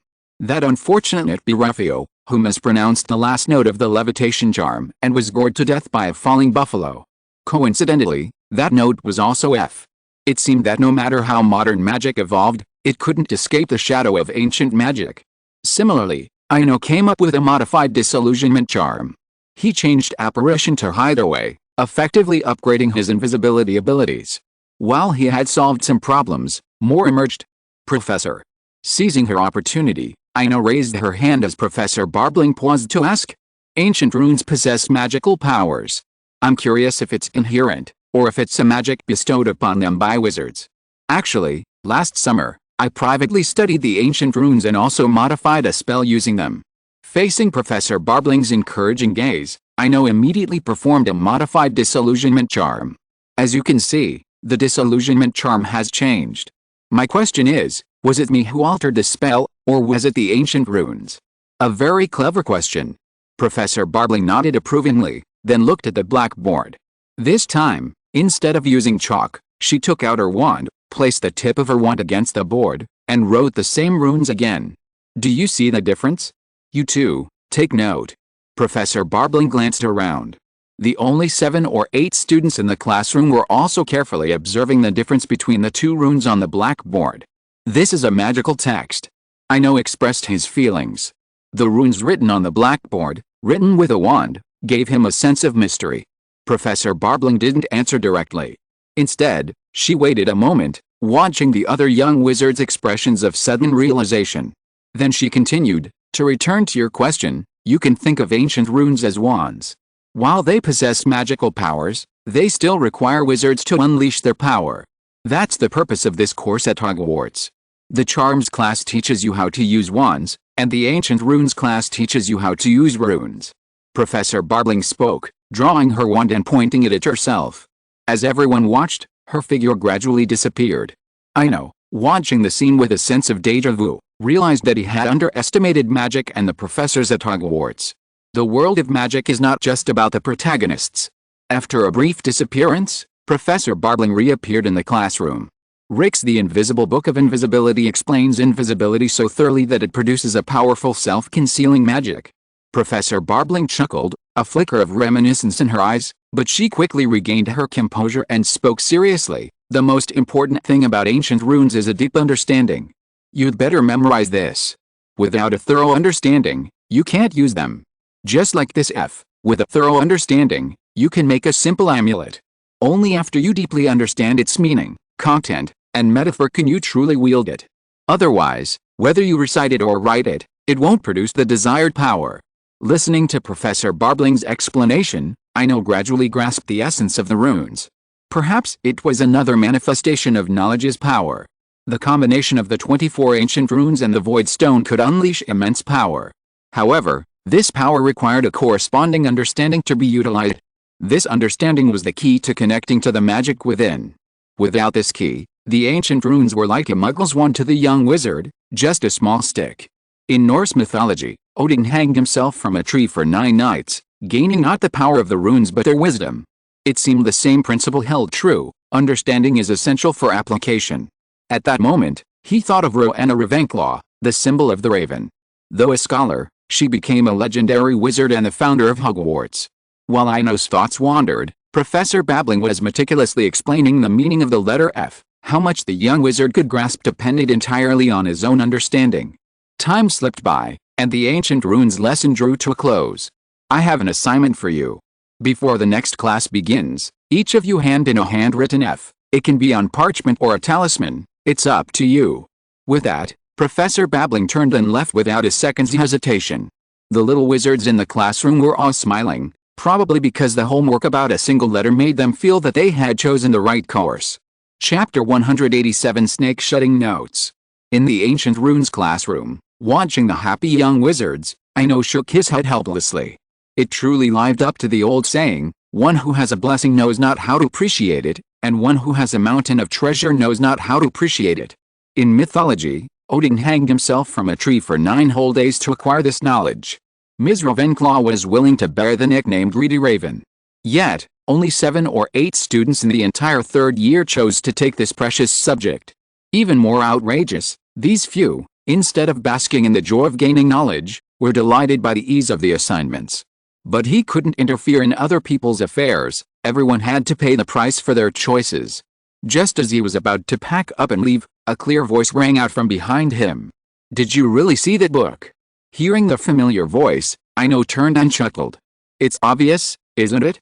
I hope the bookstore manager won't be so upset after learning the truth." Hermione remained silent, but her bright eyes widened, and her face held a look of hesitation. Though she remained silent, her subtle glances and expressions were enough to reveal her innermost thoughts. Seeing this, Ino couldn't help but understand, but he wasn't about to show it to Hermione just yet. In just 1 month, what had become of this girl? Not only did she look listless, her eyes bloodshot. "I'll show you during the summer, but not right now. You need to adjust your condition right now." Hearing this, Hermione bit her lip lightly, her voice tinged with weakness and self-blame. "I know I'm in a bad state, but I can't help it." Her eyes drifted slightly as she spoke, as if she were hesitant, but she ultimately didn't mention the time turner. True to his word, loyal to his friend, Ino nodded imperceptibly. Hermione had indeed performed well, not saying anything simply because they were friends. Despite this, he decided to nod. After all, he couldn't stand by and watch Hermione exhaust herself like this. "Hermione, I suggest you skip a few classes," Ino said seriously. "Or talk to Prefect Weasley. Perhaps there's something wrong with the method you're using. It seems too extreme. If you continue like this, it will cause irreparable damage to your body and mind." Hermione was slightly startled. She hadn't expected Ino to know about this. She lowered her head, and after a moment's silence, she sighed softly. "Are you saying that I rely too much on the time turner?" "Yes," Ino nodded. "Although the time turner is a powerful tool, it's not a panacea. You need to manage your time wisely and use it in a planned way. Otherwise, even if you complete all your courses, you'll lose more valuable things."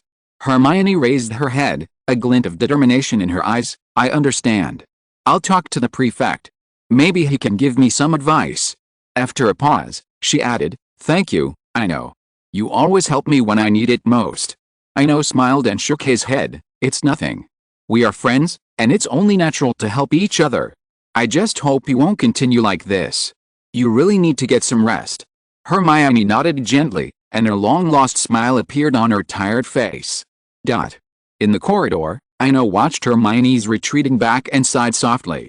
This girl seemed to be born without a grasp of social conventions, or perhaps too stubborn. Although she seemed much better now than in the original story, she still couldn't grasp some common sense. Take, for example, the time turner. After all, the Ministry of Magic approved the use of a time turner only when it was safe and secure. Hermione's current state looked like the product of improper operation. After all, if everyone was in Hermione's state, not only would the Ministry of Magic be in trouble, but even Professor McGonagall wouldn't be able to get past them. He probably had a good idea of the whole situation, considering Hermione's personality. The answer was obvious. Perhaps it was because after receiving the time turner, this girl didn't immediately seek the advice of the experienced Percy, choosing instead to explore it on her own. This was frustrating. Percy could handle all 12 subjects with ease because he had his older brother, Bill, who also taught 12 subjects, as his mentor. To put it bluntly, each house had its own hidden legacy. Hermione, on the other hand, had simply abandoned her inheritance, intent on forging her own path. Honestly, persevering for a year under these circumstances was truly remarkable. Thinking of this, he decided to return to his dorm and write a letter to Percy. Some things still require human connection, and that never changes, no matter where in the world. While Percy likely wouldn't refuse Hermione's advice, the specifics of how to answer and how much to answer were complex matters. Following the sliding staircases, Ino made his way back to his dorm. After writing a simple letter to Percy, he began to organize today's class. First and foremost, ancient runes didn't emerge and then decline all at once. While the origins of magic are uncertain, one thing is certain: ancient runes are an essential cornerstone of the towering power of magic. These runes represent not only ancient magic but also ancient alchemy. A simple example, the talisman Professor Babel mentioned today, it's actually one of the earliest alchemical products. Perhaps in the Muggle world, amulets are merely a simple psychological comfort or a tool for amassing wealth. But in the wizarding world, amulets are truly effective, and even the renowned Nicholas Flamel crafted one himself. Basilic, alchemy. Ino sighed softly. He then flipped open the notebook on his desk. It was a finely crafted, dark brown leather cover. A close examination of the pattern revealed it was crafted from the shed skin of a basilisk. But that wasn't the point. The key point was that this notebook, crafted from snake skin, was surprisingly translucent, like a ghostly book, evoking a sense of mystery at first glance. On the cover, two strange symbols were inscribed, the rune for height and the pattern of a basilisk's eye. Ino turned to a new page, then pulled a bottle of dark red ink from a drawer and carefully wrote down today's message, the ancient rune F, symbolizing wealth, prosperity, and abundance. With a final stroke, the runes seemed to come alive. Just looking at them conveyed a sense of wealth and prosperity. If I write this on a begging bowl, I'll have peace of mind for the rest of my life. I'll definitely be at the top of my profession. Ino chuckled, glancing at the notebook on his desk. This was already a successful talisman. After all, he had just mastered the emotions of a bountiful harvest yesterday, so understanding today's rune was effortless, even handy. After the ink dried, Ino closed the notebook. Rather than a notebook, it was more like a collection of talismans, for it had become a simple alchemical product. Perhaps once the notebook was fully filled, anyone who held it would experience a kind of true luck similar to the protagonist's. After all, a whole book of talismans, even if it were a collection of small amounts, its effect would be significant. Simultaneously, after the notebook was closed, under the hiding effect of the runes, it slowly became transparent, until it vanished. Interestingly, perhaps because he had personally created and copied the notes, even though they had disappeared, he could still feel their presence. He could find them precisely at any time if he wanted, without the need for an oil lamp. Chapter 188 The Winged Acromantula. Time slipped by. While some young wizards might not notice, Ino felt the fleeting passage of time. The most obvious sign of this was the pumpkins Hagrid had planted behind the house. At the start of the school year, they were just individual vines, but now the largest ones had grown to the size of cars.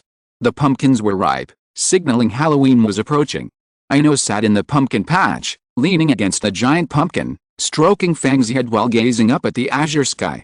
The story, with this variable, had completely changed. Sirius had finally been vindicated, and the sky around his third year was less gloomy and depressing, with no more terrifying tormentors. Of course, Sirius's vindication had its share of rhetoric in the newspapers, but Fudge had cleverly seized the opportunity to make a significant impact. Crucially, when Sirius was arrested, Fudge wasn't even a minister yet, and the entire arrest and imprisonment process was handled by Barty Crouch Sr., then head of the Department of Law Enforcement. Fudge, meanwhile, was hailed as a hero for discovering an innocent man.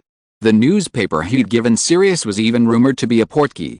With this outpouring of praise, Fudge not only regained his former reputation but even gained a vague reputation for fairness and integrity. Of course, this was also largely due to Sirius's lack of objection, which many viewed as a veiled acquiescence. Another compromise. Ino muttered, gazing up at the sky. He cared less about Sirius than about Peter. He died suddenly the day after being imprisoned in Azkaban, his body unscathed and even sporting a strangely relieved smile. Anyone with a discerning eye could tell who had caused this death, yet the remarkable thing was that no one had spoken out. After all, offending the potion's master over a dead person was something anyone with any sense would never do.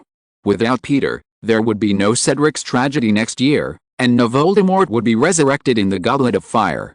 This was a good thing. While the potential danger remained, it also gave Harry time to grow. Similarly, Ino planned to visit Sirius during the Christmas holidays this year and, while he was at it, eliminate the Horcruxes at Gaunt House, thus clearing Dumbledore's path. With the old headmaster in charge, there would likely be no chaos for decades to come. Most importantly, as his studies deepened, he was eager to see the legendary Deathly Hallows, the Resurrection Stone. Not in his hands, but under the light of an oil lamp. As for the dark curse on the Resurrection Stone, Fid hadn't eaten in ages. Woof! Fang barked briefly, bringing Ino back to the present. Turning around, he saw Hagrid outside the hut, approaching with a beaming smile. Ino, come and see. I've successfully bred a new species. A new species. Hearing this, Ino piqued his interest.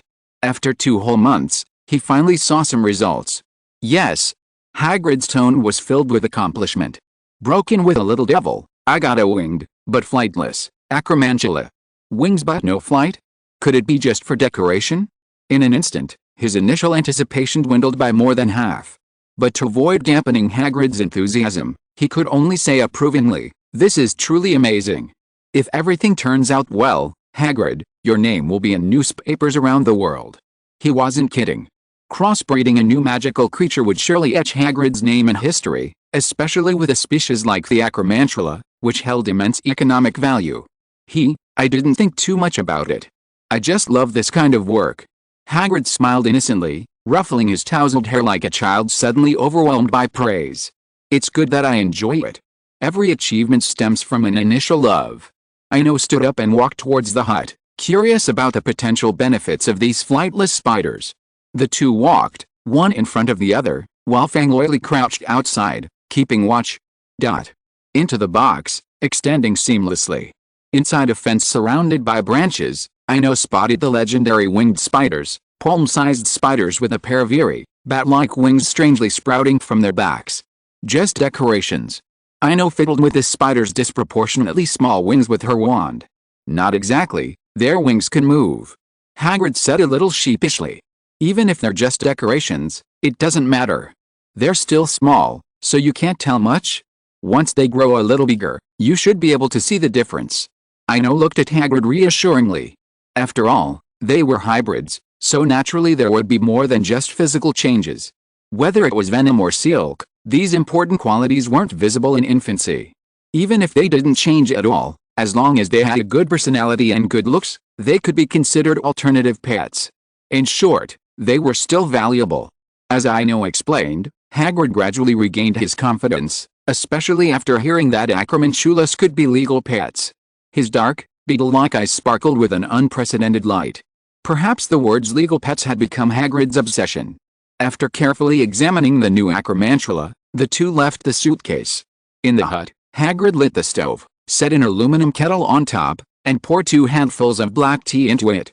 When he was done, he slowly approached, carrying 2 plates of crude-looking rock cakes. I know you might not be used to them, but these are all I have here for you, Hagrid said apologetically. No one was stupid. The way he served and took them back each time spoke volumes. It's okay, as long as the intention is there, Ino chuckled, looking at the rock cakes on the table. Hagrid, seriously. You should take it easy for now. Wait until those little ones grow up a bit. If things don't go well, start the next experiment. I know. Hagrid nodded, then added with a hint of resignation, sometimes I can't help myself either. I'm always trying to figure something out as quickly as possible. That's okay, I'm the same way. Ino said with conviction. Lately, he'd been busy studying ancient runes, copying a dozen or so letters into a snakeskin notebook, or rather, crafting a dozen or so alchemical charms. As the two chatted, Fang's barking echoed from outside. Hagrid quickly stood up and hid his suitcase under the bed, then calmly walked to the front door. Hagrid. We've come to see you. A familiar voice called out from outside. As Hagrid opened the door, a flash of fiery red hair came into view. Zia Odie's sharing today, Krupp. British Ministry of Magic Classification, XXX. Origin and distribution, Krupps are a breed of dog bred by wizards, native to southeast England. Appearance, Krupps closely resemble Jack Russell Terriers, except for their forked tails. Krupp owners are legally obligated to remove their unusual tails using a painless cutting spell when they are 6 to 8 weeks old to prevent them from attracting the attention of muggles. Habits, Crupps are fiercely loyal to wizards but can be ferocious towards muggles. Abilities and purpose. Cuppies are remarkable scavengers, consuming almost anything they come across, from goblins to old tires. Chapter 189 The Remaining Horcruxes. Harry has been very happy recently, happier than ever before. It seems that the past 14 years have been a nightmare, but now he feels like waking up from a dream. Not only does he have a new godfather, but the culprit who caused his parents' murder also died in Azkaban. Everything seems to be moving in a good direction. Perhaps people can't sit still when they are happy, and today is the same for Harry. In his spare time, he and Ron went to visit Hagrid's hut. After knocking on the door, he saw another person on the chair, who was also the key person to make the whole thing happen. "Good morning, Ino." Harry greeted warmly. "Long time no see, Harry. And Mr. Weasley." Ino also responded with a smile. The protagonist who used to have a permanent frown on his face finally showed his true side. After they sat down, Ron immediately looked at Ino and sighed in a pretentiously mature tone, "If you ask me, you should ask George and Fred for royalties. They've made a killing selling straw rings. I think they've made at least 5 galleons." As he spoke, Ron made a wide circle in the air with his hands, adding a "I'm doing this for your own good" expression. At first glance, it seemed quite plausible. Seeing this familiar gesture, Harry turned his head away helplessly. Ron had mentioned this more than once recently, both publicly and privately. While he shouldn't criticize friends in his heart, he still believed that jealousy was a bad thing, especially when the target of jealousy was his brother. Ino, likewise, easily sensed Ron's intentions, but things were different now, and he no longer viewed him with the context of the story. "Thank you for your kindness, Mr. Weasley. But George and Fred did tell me about this, and I authorized them to produce the straw rings. Besides, I'm also a shareholder in their future joke shop." This wasn't just a fabrication. George and Fred had actually been there once. Before the novel became a hit, the two had keenly spotted a business opportunity and secured the copyright for production in exchange for a 30% profit margin. Otherwise, the Diagon Alley Hop and Frolic joke shop wouldn't have stocked them. After all, the straw ring wasn't some high-end alchemical product. George and Fred's profits were entirely due to their exclusive copyright. A small matter was a small matter, and Ino hadn't previously paid it much attention, but since Ron had brought it up, he decided to clarify things with George and Fred. Upon hearing about the copyright and profit sharing, Ron's expression froze, and after a long pause, he looked away with a sullen expression. Seeing Ron's humiliation, Harry suppressed a smile and lowered his head. Just then, Hagrid arrived with a cup of boiling tea, either intentionally or unintentionally, helping Ron out of his awkward situation. 4 ceramic cups, shaped like soup bowls, sat on the coffee table, their steam mingling with the fragrance of tea filling the room. Ino didn't hesitate to lift the scalding cup of water and brought it to his lips, leaving Ron beside him dumbfounded. He didn't explain much about this. After setting the cup down, he simply tapped the coffee table with his index finger, and the other 3 cups of black tea were visibly no longer steaming. Merlin's socks. This is so convenient. Ron picked up the warm cup and drank it all in one gulp. Although Harry didn't say anything, he nodded in agreement. He felt more and more that he had taken a fake charms class. In 3 years, he only learned 12 spells, and those were ones he didn't use in daily life. Ino saw the change in their expressions, but didn't say much. After all, Hogwarts Library doesn't charge admission, and if you don't actively fight for many things, it's probably useless even if someone persuades you. Although some things can be left unsaid, some things cannot be left unsaid. "Harry, if it's convenient, could you please write a letter to Sirius for me? I'd like to see him over the Christmas holidays." As time passed, his initial fear of Voldemort faded, and there were some matters that needed to be attended to. "Of course. I'll write to my godfather, he'll probably be pleased." Harry agreed with a smile, replying on Sirius's behalf. After finishing his business, Ino leaned back in his chair and listened quietly as Ron rambled on about the recent interesting events in the castle. Though they were trivial, they conveyed a sense of peace and tranquility.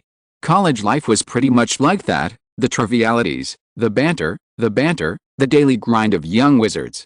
Listening to these ramblings, Ino's thoughts drifted. As for those lost in time, he decided to let them remain lost in time. Since they were all declared dead, there was really no need to stir up trouble again. The 7 Horcruxes, besides Nagini, Harry, and last year's notebook, are all valuable treasures, relics of 3 legendary wizards, the Deathly Hallows Resurrection Stone. They shouldn't be neglected, both publicly and privately. Time sometimes hides not only forgotten people but also hidden secrets, as evidenced by Slytherin's basilisk. I didn't dare touch them before because I lacked the confidence. Now that I have the phoenix, I have the freedom to move forward and backward. I need to start preparing. Meanwhile, Ron, while jokingly discussing castle matters with Harry, glanced around from time to time. Noticing Hagrid and Ino listening intently, he perked up, his tone full of cadence and slang, and he readily trotted out gossip. In reality, of the 4 people in the hut, only Harry endured Ron's nagging. While Hagrid wore a serious expression, his thoughts were already on the Acromantula. Ino, too, listened to Ron's relentless narration, a feeling of déjà vu resonating through his ears. He used to listen to stories with headphones plugged in to help him fall asleep. He didn't know how much time had passed, but his eyelids grew heavier, and everything around him seemed to have no connection to him anymore. His steady breathing gradually became more pronounced. He slept soundly. When Ino opened his eyes again, he found the cabin empty except for Yaya, lying obediently at his feet. He glanced out the window and saw that it was already afternoon. He wasn't sure what time it was, but he didn't care. With only 2 electives, there were always a few relaxing days each week, or even no classes at all. Rubbing Yaya's head, Ino stood up and headed outside. The moment he opened the door and stepped out of the cabin, a black swan suddenly appeared, flapping its wings and soaring towards the distant castle. Inside the cabin, Yaya, seeing no one was around, scurried to the door, dutifully guarding the cabin's only exit. At the same time, Ino also flew to the astronomy tower. Going from the astronomy tower to the 8th floor of the castle was the shortest and most convenient way, not only saving the long walk but also the arduous climb of stairs. Of course, Ravenclaw Tower was also a good option, even shorter. But he only had Jo as a friend there, so flying into the girls' dormitory to borrow a passage was out of the question. If he dared to do that, it would probably be the headline of the Daily Prophet the next day. If you're listening to this novel on a channel other than Fanfic World, it means they downloaded and uploaded it without effort. We cordially invite you to visit our channel, Mundo Fanfic Novelists. There you'll find the original version of this story and you can explore many other novels of various genres. We're waiting for you to immerse yourself in a world of incredible novels. Chapter 190 The Secret of Ravenclaw's Diadem. 3 years later, Ino once again set foot in the room of requirement. This time, the room was no longer a frozen expanse. Instead, it presented a chaotic maze. The vast room was filled with a myriad of objects, tattered books, broken wands, damaged props for various jokes, and even some bizarre objects too strange to even bear the sight of. He glanced around. It must have been a long time since anyone had been here. A thin layer of dust coated everything. While it looked incredibly old, it perfectly added to the air of mystery and age. Holding an oil lamp in one hand and his wand in the other, Ino made his way through the rambling room. He was somewhat surprised by its sheer size. After walking for over 10 minutes, he still hadn't found anything, let alone reached the edge of the room. This is so frustrating. I've got to do something stupid, Ino muttered, glancing around. He had no choice but to pull out a 6-sided die from his pocket. He used divination when he was in doubt. As for revealing universal spells, that wasn't even on his radar. Voldemort wasn't a troll, so how could he not have a backup plan? If a simple revealing charm could find him, then the Dark Lord was playing it too easy. Despite his thoughts, he used a marking charm to draw 8 squares on the ground, using his own body as the origin, and used the most primitive method to divine the correct direction one by one.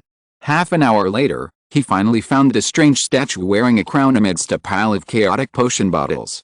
Similarly, Ino also saw the legendary magical item, the Ravenclaw Diadem. It was an exquisite semicircular crown, uniquely shaped, with a sharp and elegant top that seemed to point to the heavens. A diamond-shaped sapphire was inlaid on the crown's surface, and in the reflection of the oil lamp, it emitted a deep glow, as bright as the starry sky. Of course, beauty always seems to carry danger. In the light of the ancient oil lamp, a foot above the crown hung a cloud of inky black smoke, and even from a distance, one could sense the tangible malevolence. It was hard to imagine what would happen if a reckless person actually wore the crown. This is a bit of a dilemma. 3 feet away, Ino frowned, looking at the diadem with some trepidation. Horcruxes aren't curses, Fighty had to eliminate them first. The next step was the flame of hope. This would definitely work. After all, as long as it's dark, there's nothing a fire can't solve. But the cost of using fire might also be the destruction of the diadem, which wouldn't be worth the effort. Of course, there was a safer option: hand it over directly to Dumbledore. Just as he was hesitating, his gaze suddenly fixed. A human face faintly emerged from the black mist above the diadem. "Dear Senior Tom, you really shouldn't have shown up. But thank you for reminding me." Ino chuckled and raised his wand. The 13-inch Elder Wand gently lifted the diadem, and then he disappeared from the spot. Sanctuary. Ah! A shrill wail suddenly rang out. For a moment, as if by illusion, silence returned. At the same moment, Ino once again looked at the crown he'd lifted with his wand.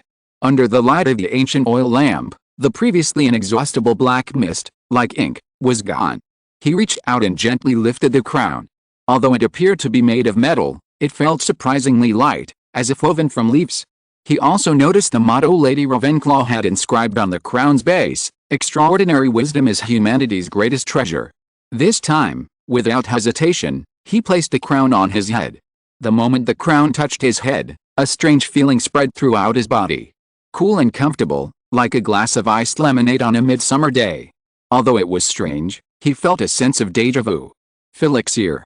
Ino sighed, and casually took the crown off. The crown couldn't increase wisdom, that was undeniable. But it could give its wearer a sense of enlightenment when pondering. Just as he had just put on the crown and pondered the source of the familiar feeling, the Felixir had come to mind.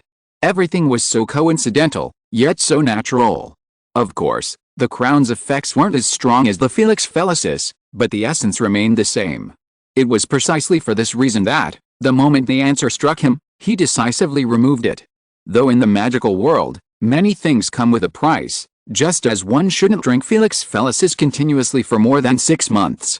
The crown's powerful effects inevitably come with a price. Good steel must be used wisely. After removing the crown, Ino once again picked up the oil lamp and began to examine it closely. A powerful alchemical tool, with powerful magical effects, must also conceal its own secrets. Holding the oil lamp, after a thorough examination, he discovered 12 strange symbols engraved on the sapphire at the crown center. These symbols undoubtedly resembled ancient runes, but the difference was that the ones engraved within the crown were far more complex than those found in the basilisk's pupils. The 12 symbols connected end to end, forming a perfect circle like the Ouroboros. Unlike Voldemort's dark mark, Ino had a feeling upon seeing these symbols that this was a true Ouroboros ring. The Ouroboros ring is a crucial symbol in alchemy. Although many interpret the Ouroboros as a self-devourer, in alchemy, its true meaning is self-reference and infinite loop. These 2 points coincidentally embody Lady Ravenclaw's philosophy. Self-reference represents the pinnacle of thought, and infinite loop represents boundless wisdom. Fid. Take me back to the dormitory. Ino called out into the air. A flash of blue light suddenly flashed. When he opened his eyes again, Ino was already on the bed in the dormitory. Over time, Fid's wisdom had gradually increased. At least now, it could recognize many places and rarely made the wrong delivery. At first, he would have dared to let Fid wander around, for who knows whose bed it might have landed on. After a brief delay, Ino sat up in bed. He immediately went to his desk, retrieved the dark red ink made from basilisk blood from a drawer, and by the light of the oil lamp, began to copy the symbols from the crown.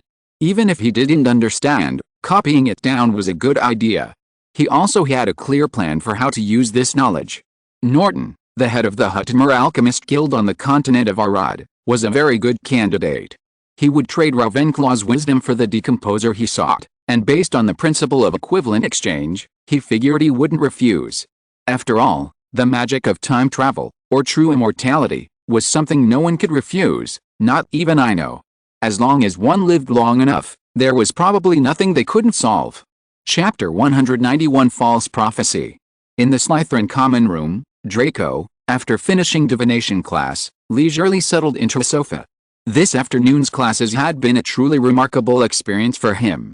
Especially that eccentric female professor. Her strange attire might have made her seem off-putting, but her words were surprisingly pleasant. Shaking her tangled head, she predicted that Scarhead wouldn't survive the next year. While he'd initially found Scarhead's frightened expression amusing, a sense of loss crept in as the class quieted down. Are you worried? A voice from beside him called, bringing Draco to his reverie. Turning, he saw the voice of Astoria, Daphne's younger sister and a second-year student. Before Draco could reply, Astoria spoke up. Sorry to bother you, but I sensed you were a little unhappy. No, I was just sitting here daydreaming. He always felt an inexplicable feeling around Astoria. At this moment, Astoria whispered again, actually, even if there's something unpleasant about it, there's no need to worry about it. Seeing the rising sun every day, breathing fresh air, running freely, this is already a happiness that many people cannot even dream of. Though it was just ordinary counseling, Draco could hear a kind of powerless sadness in her calm tone. Somehow, it made him feel strangely uncomfortable. By the time he came to his senses, Astoria had already picked up her robe and walked away. What the hell? Draco complained in frustration. Scarhead and Astoria, 2 consecutive incidents, combined, left him feeling suffocated, wanting to vent but unable to find the way. Elsewhere, in the dormitory, Ino sat quietly in a chair, wearing a crown. Before him was an open invisible notebook, the pages of which contained the symbols from the basilisk's eyes. Gaze, death, petrification. Ino muttered unconsciously. Despite possessing a crown that was almost as powerful as an elixir of life, deciphering an unknown rune was still somewhat difficult. It's like asking someone with no prior knowledge to translate cuneiform or oracle bone script. Felix is a mind-blowing effect, like an artificial intelligence that effortlessly pulls up memories, experiences, books, past experiences, and connects them together. While undoubtedly a powerful effect, it also has a fatal flaw. It requires the presence of these memories, or related connections, in the mind. Felix isn't a panacea. Even if a troll were given a pint of it, it wouldn't pass the Newt's 12 final exams. Fortunately, compared to the crown's utter helplessness, Ino had some knowledge related to the runes in the basilisk's eyes, such as staring death in the face and reflected petrification. But reality dealt him a harsh blow. This knowledge was far from sufficient to reverse decode and understand the runes. After wearing the crown for over half an hour, he only considered a possible connection to the killing curse. After all, the death effects of the 2 curses were similar, and the victims bore no scars. The baptism and carving of time. Ino sighed, closing his notes.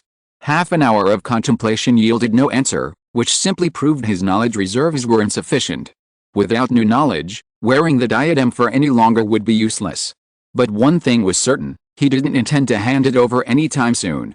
While he wouldn't embezzle Hogwarts funds, borrowing it for a few decades was certainly acceptable, a reward for purifying the diadem.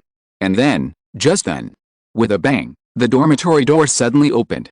Draco entered, a look of annoyance on his face, but that annoyance quickly gave way to a strange expression.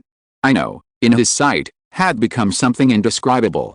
While he still looked the same, still in his black robes, his aura was undeniable, especially when paired with his sapphire-encrusted diadem. Had Draco been to Middle-earth, he would have recognized Ino's aura as that of the elf king Thranduil. Noble, otherworldly, yet also somewhat cold-blooded. Especially those familiar amber eyes. Even a fleeting glance from them was enough for Draco to refuse to meet their gaze. Under those gazes, it seemed as if he had no secrets.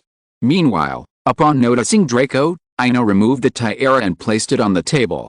The blue light in the dormitory flickered again, and the tiara vanished with it. Looking at Draco, who seemed dazed, Ino chuckled and asked, "What's wrong with you? You look a little down." "Nothing, just divination class this afternoon." Recovering, Draco honestly shared his concerns. It was a Malfoy family tradition not to ask what shouldn't be asked, not to be curious about what shouldn't be asked.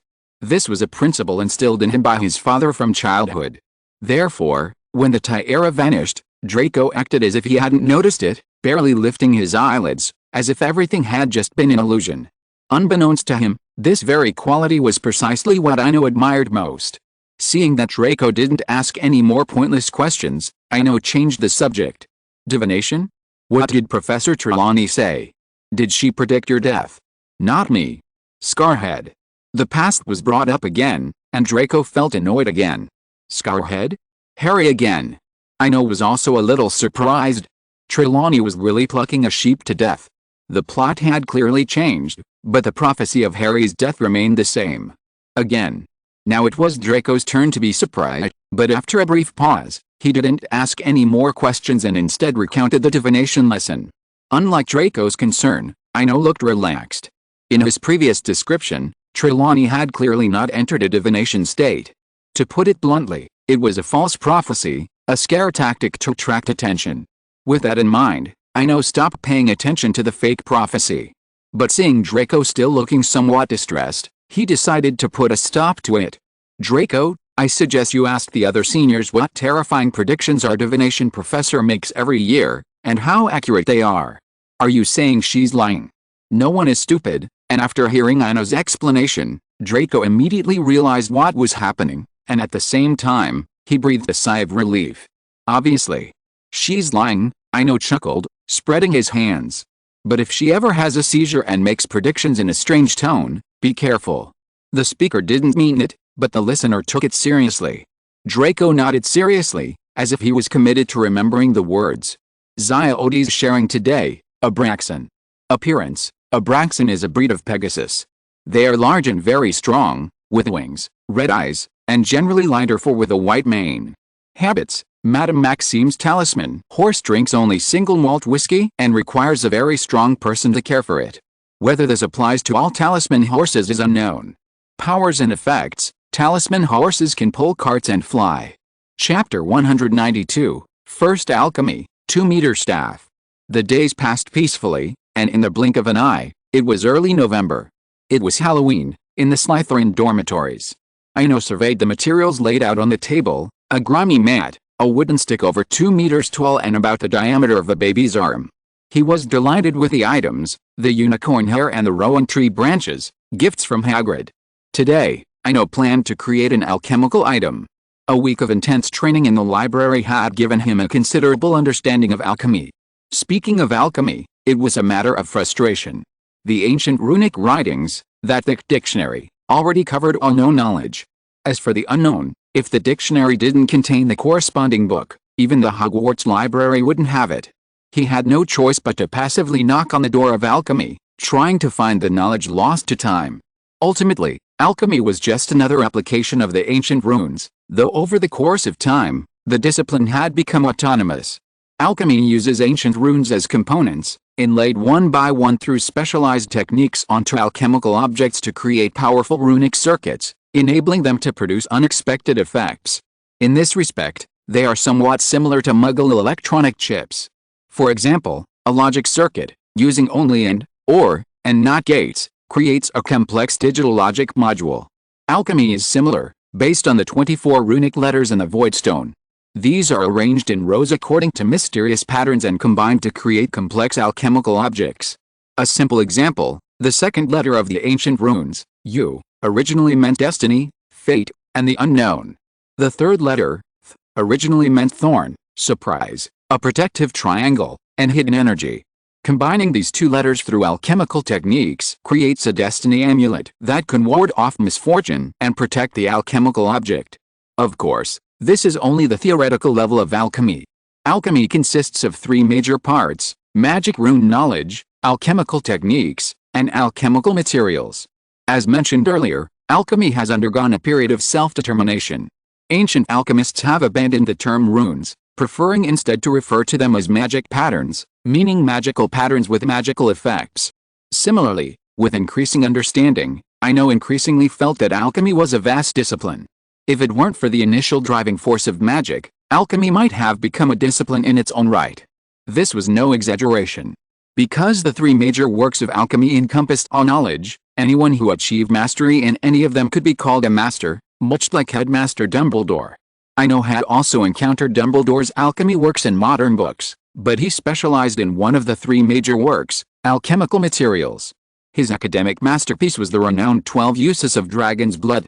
Perhaps only one alchemist throughout history has mastered all 3, Nicholas Flamel, creator of the Philosopher's Stone. In fact, after entering the world of alchemy, Ino felt a sense of regret. He hadn't seized the opportunity to seize the Philosopher's Stone, the alchemical item he considered the ultimate, even though it had lost its immortality-granting properties. But for an alchemist, the stone's vast magical circuits were an invaluable treasure. With a sample, He could infer the underlying principles. As long as he understood them, he had a chance to create a second one. He felt some regret, but not too much. He remained steadfast in his original conviction: as long as one lived long enough, nothing could be shaped by time. Ni's ability to master the three major alchemies was largely due to his long lifespan of nearly 700 years. After a brief moment of reflection, Ino shook his head, clearing his mind and preparing to create his first alchemical item. But the first step was to prepare the materials: unicorn tail hair and rowan wood, two favorites of novices and the most versatile alchemical materials. Of these, the most challenging was the mat with its dark patina. Even with the help of a household cleaning spell, it took him considerable effort to clean it. To the uninitiated, they might have thought Fang had used the mat as a doghouse. After 3 consecutive cleaning spells, all the stains were gone, and the unicorn's tail hair returned to its original state. Soft and smooth, its warm light flowing continuously, as if it were a work of solidified mercury. The remaining roundwood branches were much simpler. A cutting spell was the perfect magic. Ino held his wand, the tip like an invisible, high-speed chainsaw, sending the excess branches crashing to the ground wherever he passed. Once he had processed the material, he waved his wand again, splitting the rowanwood down the middle, and began to carve a magical pattern into the wood with a carving knife. At first glance, this operation looked like wand making. In reality, however, he was simply imitating wand making: a simple split, carving, and then connecting them with unicorn hair. Clarity, inner light, warmth, healing, divine wisdom, miracles, 13, disaster and death, elk, destiny and protection. For a full half hour, Ino inscribed as many runes as he could understand onto the inside of this 2-meter-long staff. This was his reason for choosing a long staff. He didn't use the sophisticated alchemical circuits or professional staff-making techniques, simply the most primitive runic alphabet. He did this to verify his hypothesis, not to manufacture and sell it. Once all the runes were inscribed, the 2-meter-long rowan wood resembled an exotic work of art. Each rune on the staff was separated by a perfect 1-inch gap, the distance left for the unicorn's tail hair to connect. Ino took the selected hairs one by one and, following the pattern of the Ouroboros, connected the 2 runes together. This time, the Ouroboros loop was not circular, but had a twisted pattern like the dark mark, resembling the figure 8. Burning, connecting, and finally, gluing the split halves of rowan wood together with a magical spell. Permanently bonded. Ino waved his wand, and a gray beam of light shot out, seamlessly fusing the 2 halves of the split rowan wood. To the naked eye, no trace of the split was visible. Meanwhile, as the rowan wood joined together, a profound transformation occurred. The wand, over 2 meters long, at first glance resembled Gandalf's staff. A faint, shimmering white light shone through the dark brown wood grain, exuding a sacred and warm feeling. Clearly, this staff was a magical alchemical artifact. Ino wasn't overly pleased with his first success. After all, this was the simplest and most primitive form of alchemy. If this failed, there would be no point in going to school again, as anything involving the mind would be a waste of time. Ino surveyed the finished products before him and reached out to pick up the knockoff staff. Weighing approximately 4 or 5 pounds, it was a handy tool for mountaineering or group fighting. Because the staff's function seemed limited to illumination and hand warmth, it was nominally an alchemical item, but in essence, it was just a sturdy stick that looked beautiful and felt warm in the hand. Perhaps it had some amulet effects, but those were subtle. Although it was just a hand-warming stick, this success validated his approach, using the most primitive and clumsy method of decomposition to derive unknown runes. Simply put, with enough experiments and enough time, whether it was the Ravenclaw item or any other complex rune circuit, it could be piecemeal disassembled. Chapter 193 Halloween Dinner and Time Turner. It was the last class before dinner. After the professor dismissed the get-out-of class, Hermione covered her mouth and yawned. She had taken Prefect Weasley's advice and used the time turner wisely. But it seemed she hadn't made up for the energy she'd been draining recently. She'd always dozed off. Normally, after her last class, she'd go to the library to read and rest, but that wasn't going to happen today. Despite the pouring rain outside and the sky being as dark as ink, the castle was bright and cheerful. The festive atmosphere had already settled in. Furthermore, since the afternoon, the entire castle had been filled with a sweet smell of pumpkins. Hermione walked briskly out of the classroom to the great hall. Inside, Hagrid was carrying the giant pumpkins into the castle. Although the decorations had just begun, quite a few people were already standing around, silently queuing. Seeing this, Hermione secretly thanked herself for arriving early, otherwise, there wouldn't have been enough pumpkins to go around. As the pumpkins were placed, Professor Flitwick helped carve these giant pumpkins into hollowed-out pumpkin carriages. The people waiting around, following the order they'd queued, began selecting their favorite pumpkins one by one. Sitting in the small pumpkin carriage, the quiet space contrasted sharply with the bustle of the Great Hall. Taking in the warm and cheerful atmosphere, Hermione slowly closed her eyes. She didn't know how much time had passed. "Hermione! Wake up! Hermione!" A familiar voice rang out. Hermione opened her eyes, realizing it was Harry and Ron. She couldn't help but ask, "How long has it been? What time is it now?" "7:15, Harry answered truthfully. As if anticipating Hermione's concern, he added, "Don't worry, dinner won't start for nearly an hour." "Phew. That's good." Hermione breathed a sigh of relief, then looked at the two people outside. "You guys can keep it for me. As agreed, you can all refer to my homework for the next month. Remember, it's just for reference." With that, Hermione climbed out of the pumpkin carriage. "Don't worry. We're just borrowing ideas." Ron nodded quickly, fearing Hermione might change her mind. Harry agreed, as if silently assuring her. "You guys. Oh. Never mind." Hermione sighed. Honestly, she knew they couldn't just borrow ideas. But there was no other way. To get the big pumpkin, she had no choice but to resort to this method. As for asking the girls in her dorm for help, they'd be joking. Forget helping, even not causing trouble was considered decent behavior. After a brief delay, Hermione ran back to the dorm. Attending a dinner party always involved washing and makeup. In the pumpkin carriage, Ron whispered, "Tell me, is she really in love? Otherwise, I wouldn't believe she'd let us borrow homework for a whole month." Listening to Ron's words, Harry was also a little confused, but he was more concerned with the assignment than speculating about his friend's relationship status. Two similar copies of the same homework assignment just didn't make sense. The professors weren't fools, and the occasional duplicate assignment seemed to be their limit. "That's easy." Ron patted his chest, understanding Harry's concerns. "Potions is mine, transfiguration is yours, and charms is ours, splitting the difference. If we can handle these three subjects, the other professors won't care if we copy the assignments, they'll just care if we write them." While the two were discussing how to divide the assignments, Hermione had already returned to the dorm. Glancing at the alarm clock to double-check the time, she grabbed the fabric softener from her suitcase and dashed to the bathroom. At the same time, in the Slytherin dormitories, Ino closed his book, stood up, and headed for the Great Hall. Although he hadn't been keen on attending the dinner, he still took Hermione's invitation to heart. Furthermore, Hermione had mentioned the time turner, another top-tier alchemical item, which intrigued him greatly. In some ways, the time turner was probably far more complex than the Philosopher's Stone. Simply put, the time turner was of a higher rank than the Philosopher's Stone. But the only time turner he could legally access was the one in Hermione's hand. With this in mind, Ino shed his school uniform and donned his usual azure robes. Then, picking up a 2-meter-tall roundwood staff, topped with an antique bronze oil lamp, he emerged from his dorm room, dressed like a medieval lamplighter. He couldn't inspect the time turner without the lamp. To avoid appearing out of place, he chose this attire. As per Halloween tradition, students were allowed to dress up for the castle. As long as their attire wasn't too outlandish, no professor would stop them. The side hall of the Great Hall. As the only entrance to the Great Hall, it was once the first stop for freshmen entering the castle and where they awaited their sorting. Therefore, every young wizard there felt a relaxed and familiar atmosphere. As Ino arrived at the side hall, he spotted a lone girl in a corner. Interestingly, Hermione had also shed her formal robes today, donning a casual, homely outfit. He wore a khaki cardigan and light blue jeans, the cuffs slightly rolled up, revealing his slender ankles.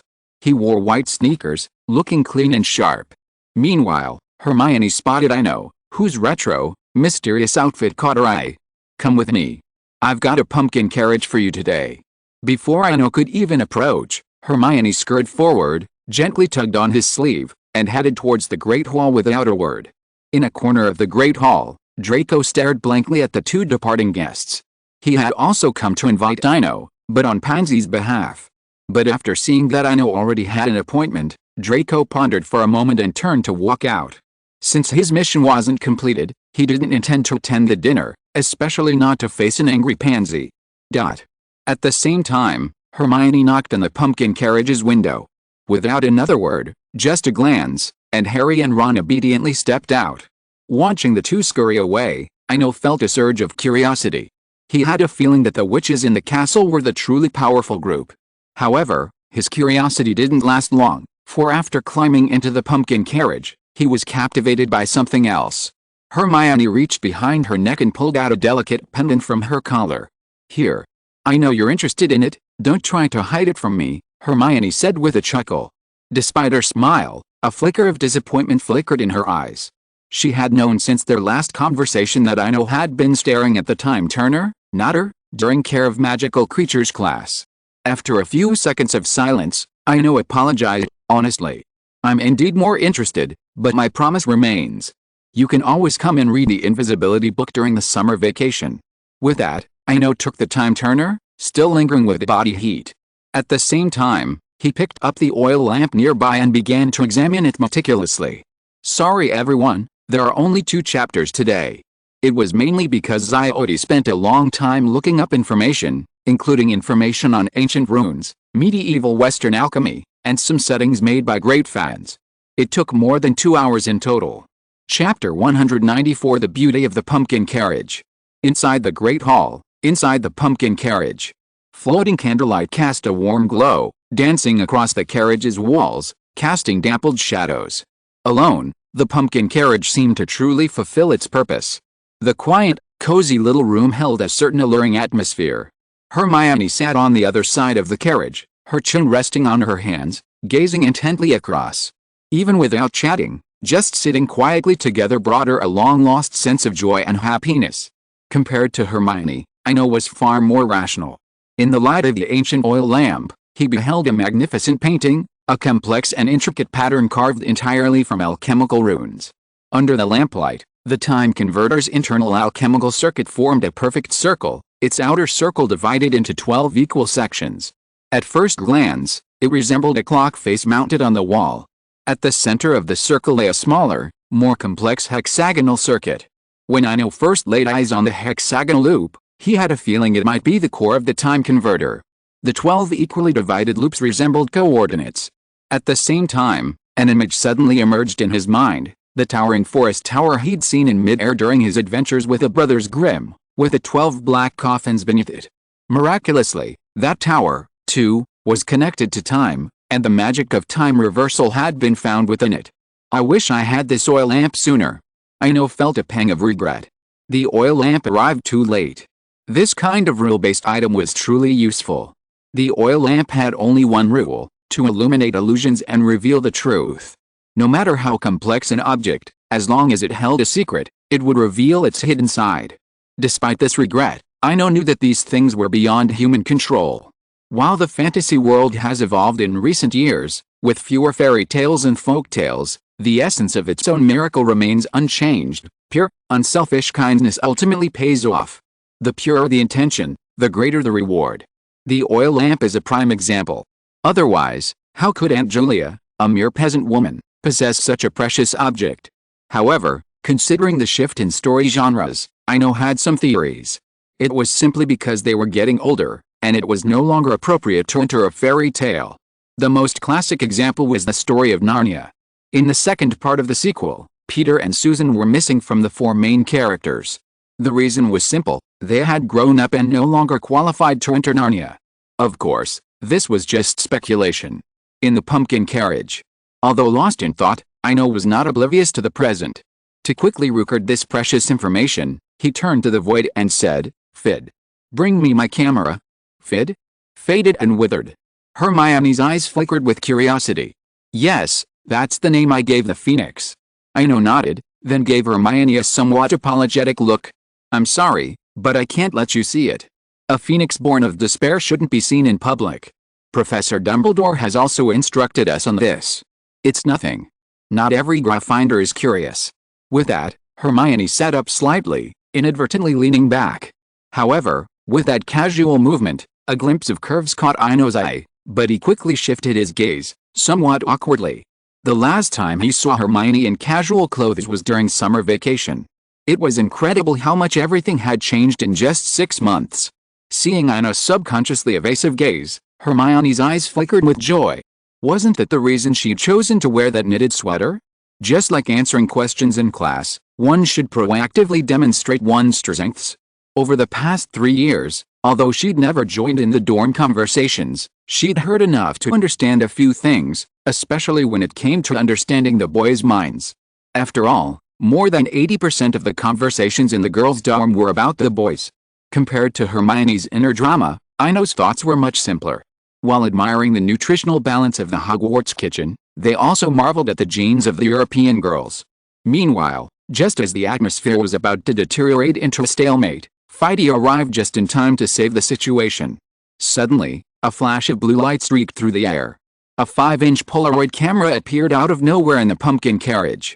As if finding a step, Ino picked up the camera and began shooting at the time turner.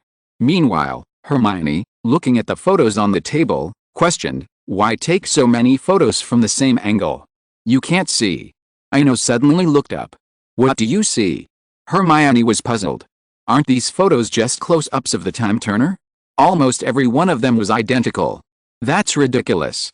Hearing Hermione's response, Ino sighed, looking at the old oil lamp beside him. He finally understood.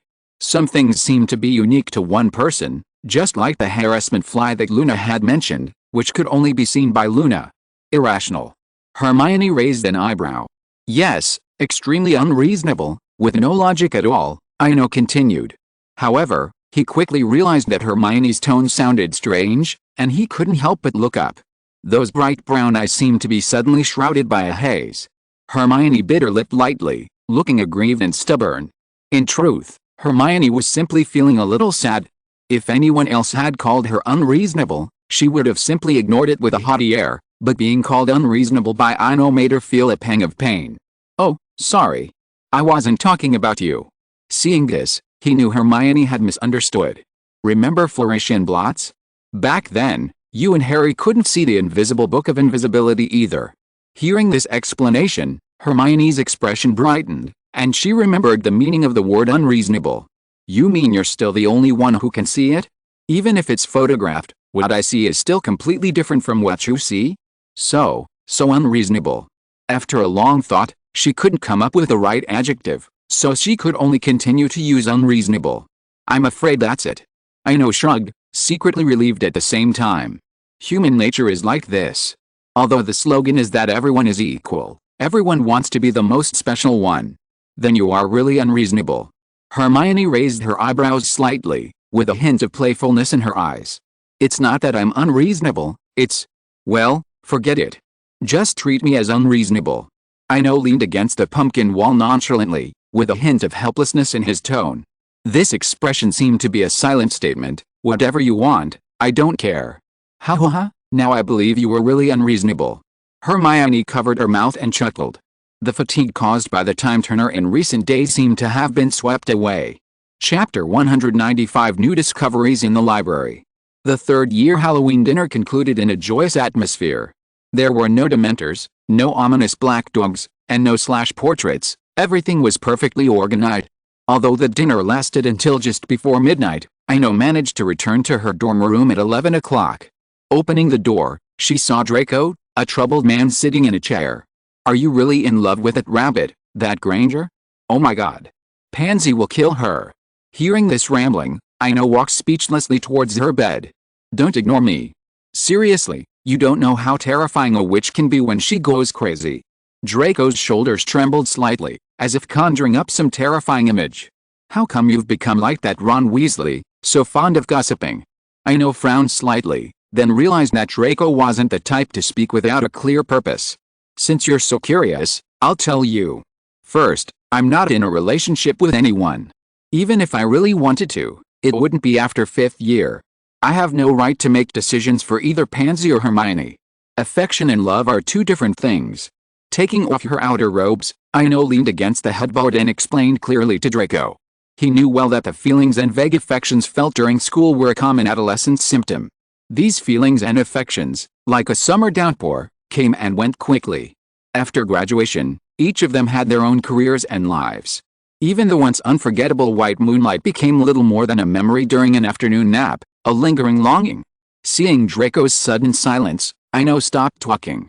Many things truly require time to cultivate. Meanwhile, in the Slytherin girls' dormitory, the atmosphere was subdued. Daphne, no longer playful, sat expressionlessly in a chair nearby. "You're just going to let her provoke you? Then what do you want me to do? I told you, this is Hogwarts." Pansy raised an eyebrow, her expression unchanged as she glanced at the table, where a beautiful weather crystal ball sat. "During the holidays, we can."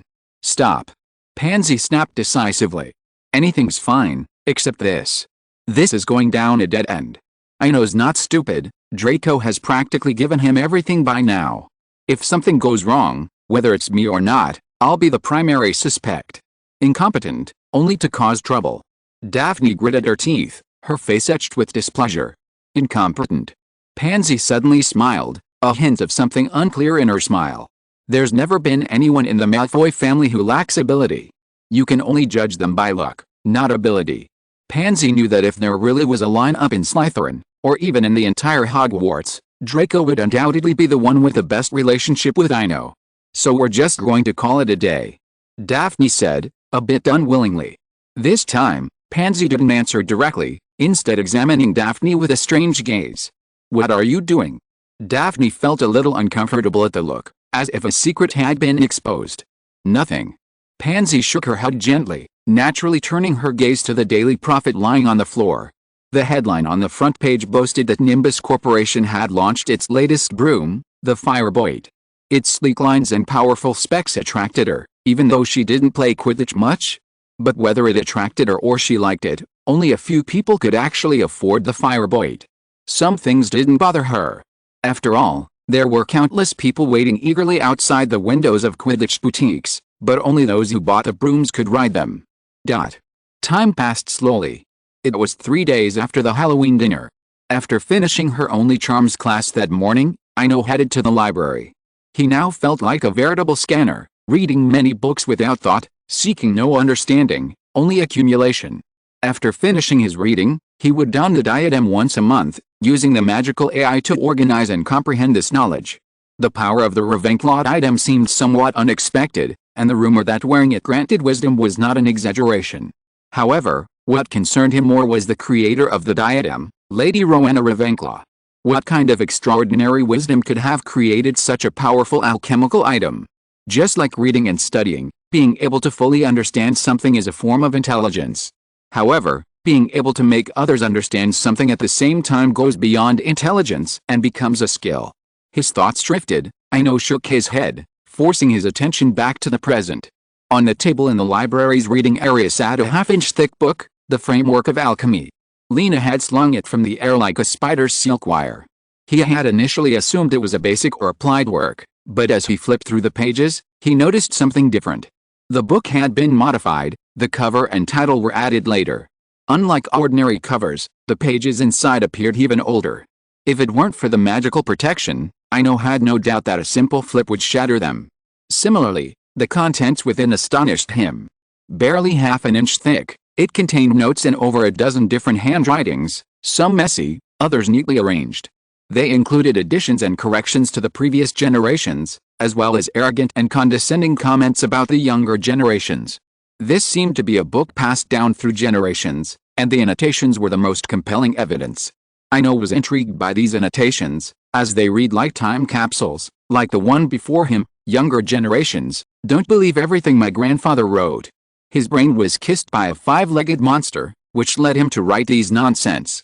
The romance of traveling through time, communicating with the younger generations from afar, seemed truly a sentiment unique to long-standing families.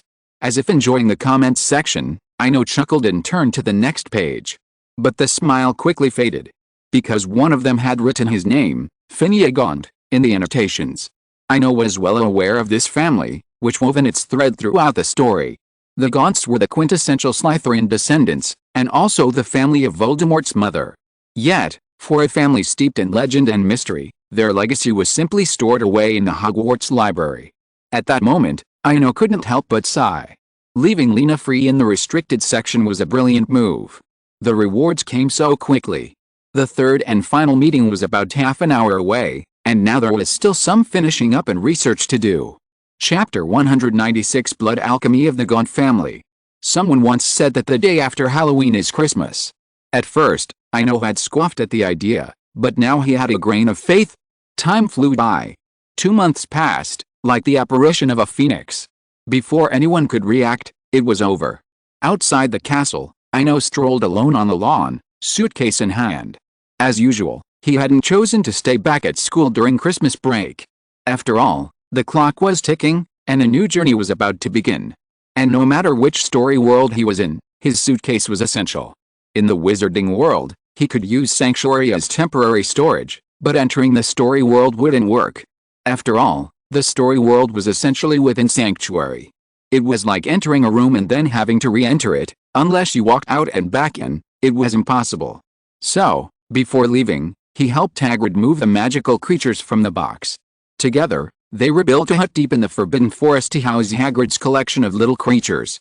Otherwise, with just one trip to Sanctuary and back, the box would be empty, save for the acromantula.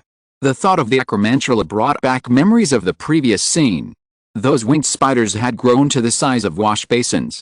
Perhaps due to their half-demon genes, these hybrid spiders had become limited in size. The largest was only 2 feet long, with a pair of miniature wings on its back. While they looked a bit intimidating at first, once you got used to them, you could see their advantages, their adorableness. As for the most valuable venom and silk, no special features had been discovered. Either they simply weren't produced, or the time wasn't right. Over time, however, Ino lost interest in improving the acromantula, leaving it all to Hagrid. He was now more interested in ancient runes and alchemy. The Gaunt family books had opened a new door, human alchemy, or, as the Gaunts called it, bloodline alchemy. The concept was simple, summed up in one sentence: inscribing alchemical circuits or ancient runes directly into one's body. For example, the runes in the basilisk's eyes, as long as one could understand and master them. Then, through the Gaunt family tradition, he could engrave it into his own eyes, thus possessing the basilisk's power to kill with a single glance. Honestly, Ino was somewhat tempted by this knowledge. Of course, he wasn't planning to operate on himself, but rather, he was reminded of the unique properties of ice magic. He had also guessed Lena's purpose in sending the book, nothing more than a casual remark about gouging out a basilisk's eyes and giving them to the frost anaconda. Now, after reading the Gaunt family tradition, he realized that engraving alchemical circuits into shape-shifting species was indeed a viable option. This was because everything hinged on the unique properties of ice transformation. Simply put, it was a transformation of form and volume. A 1-foot block of ice transformed into a 1-foot pile of ice and snow, simple as that. Ice transformation magic completely eschewed the magic of traditional transfiguration, like transforming a button into a pig. But every transformation had its pros and cons. While ice transformations were meticulously crafted, and while they might seem a bit naive at first, they also possessed another characteristic: near permanence. Just like Antarctic glaciers, as long as the ambient temperature was right, they remained permanently frozen, enduring forever. The thought of an ice puppet imbued with countless magical powers filled Ino with a rare excitement. It had nothing to do with age or experience. It was just like how no matter how old a boy is, he wouldn't refuse a figurine he liked, especially one that possessed all sorts of magical abilities. Cula Diamondo. Ino thought of a distant memory, a girl with frost blood in a fighting game, once nicknamed Ice Maiden. Compared to those card games or figurines less than a foot tall, a lifelike figurine of the same height, 169 centimeters tall, and at a full scale, was far more interesting. Why would I need a house elf when I have a figurine? Ino hummed cheerfully on the path outside the castle. Because of Dobby, he had been hesitant about buying a house elf. On the one hand, he valued the convenience of a house elf, but on the other, he feared buying something different and the risk of betrayal. Now, he finally didn't have to think about these nagging questions. Meanwhile, in the Gryffindor common room, Harry signed the letter of commitment Percy handed him for the holidays. Although it was just a name, the joy he felt was indescribable. Unlike his former homelessness, he now had a home of his own. 12 Grimwald Place, the Black family's ancestral home. Today, Harry received a letter from his godfather, also containing an invitation to Ino, which he had to deliver before the Christmas holidays. Seeing Harry's actions, Ron tugged on his friend's robes. "Where are you going?" "Delivering a letter to Ino." Harry's face lit up with a smile. Delivering a letter. Ron rolled his eyes helplessly, sensing that Harry was a bit off after signing the letter. "Are you going to invade the Serpent's Lair alone, or are you going to search the castle for someone?" Harry's expression froze at this, realizing that searching the castle was unrealistic. As for entering the Slytherin common room alone, that was out of the question. Gryffindors were not lacking in courage, but they weren't always reckless. Seeing Harry's silence, Ron curled his lips and gestured for Harry to look away. "Well, let her deliver it.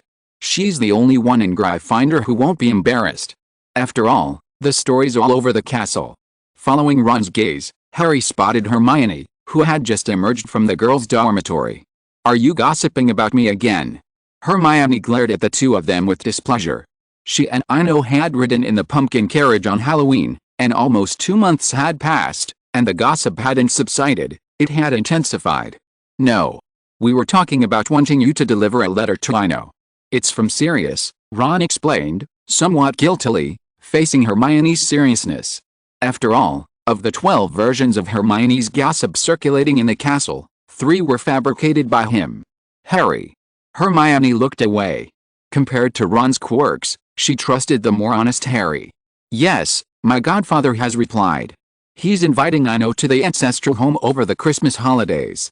The letter includes the address and time," Harry explained honestly. "Here, I'll deliver it for you." Hermione glanced at the letter in Harry's hand. Ron turned away, a little uncomfortably, watching Hermione leave. "Hey, men, you don't think she's really going to the Slytherin lair, are you? Look at her haughty expression. It's more like she's going on a show than delivering a letter." Harry hadn't thought much of it at first, but Ron's reminder belatedly caught on. The two exchanged a glance, then, in unison, stood up and chased after her. Today's Ziotes magical beast, quintaped Harry MacBoon. British magical classification, XXXXX. Origin and distribution, quintaped is found only on the island of Drea, the northernmost tip of Scotland. Because of the presence of quintaped, Drea is unmapped. Appearance, quintaped's body lies close to the ground, covered in thick reddish-brown hair, with each leg ending in a deformed foot. Habits, the pentapod is a highly dangerous carnivore with a particular fondness for humans and is extremely hostile to them. Related knowledge, in ancient runes, this 5-legged creature symbolizes 5. If you're listening to this novel on a channel other than Fanfic World, it means they downloaded and uploaded it without effort. We cordially invite you to visit our channel, Mundo Fanfic Novelis. There you'll find the original version of this story and you can explore many other novels of various genres. We're waiting for you to immerse yourself in a world of incredible novels. Chapter 197 Confrontation Between Girls. Ever since Halloween, gossip had been buzzing through the castle like mosquitoes in midsummer, irritating Hermione to no end. The cause of all this was the pumpkin carriage at the banquet. As a top Slytherin, Ino was incredibly popular within the castle. It wasn't just his handsome looks and exceptional talent, but also the extensive coverage he'd received in the Daily Prophet. Like hype and celebrity, it fostered a herd mentality. Consequently, these factors combined made Swinburne the ideal woman in the hearts of many women. However, this also became a source of frustration for Hermione. Her relationship with Ino had been maliciously misinterpreted, resulting in 12 different versions. The most infuriating was the disgusting love potion version. "Don't let me find out who's behind this," Hermione thought bitterly.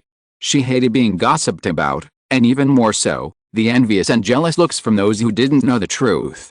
Groundless speculation and gossip were always utterly boring.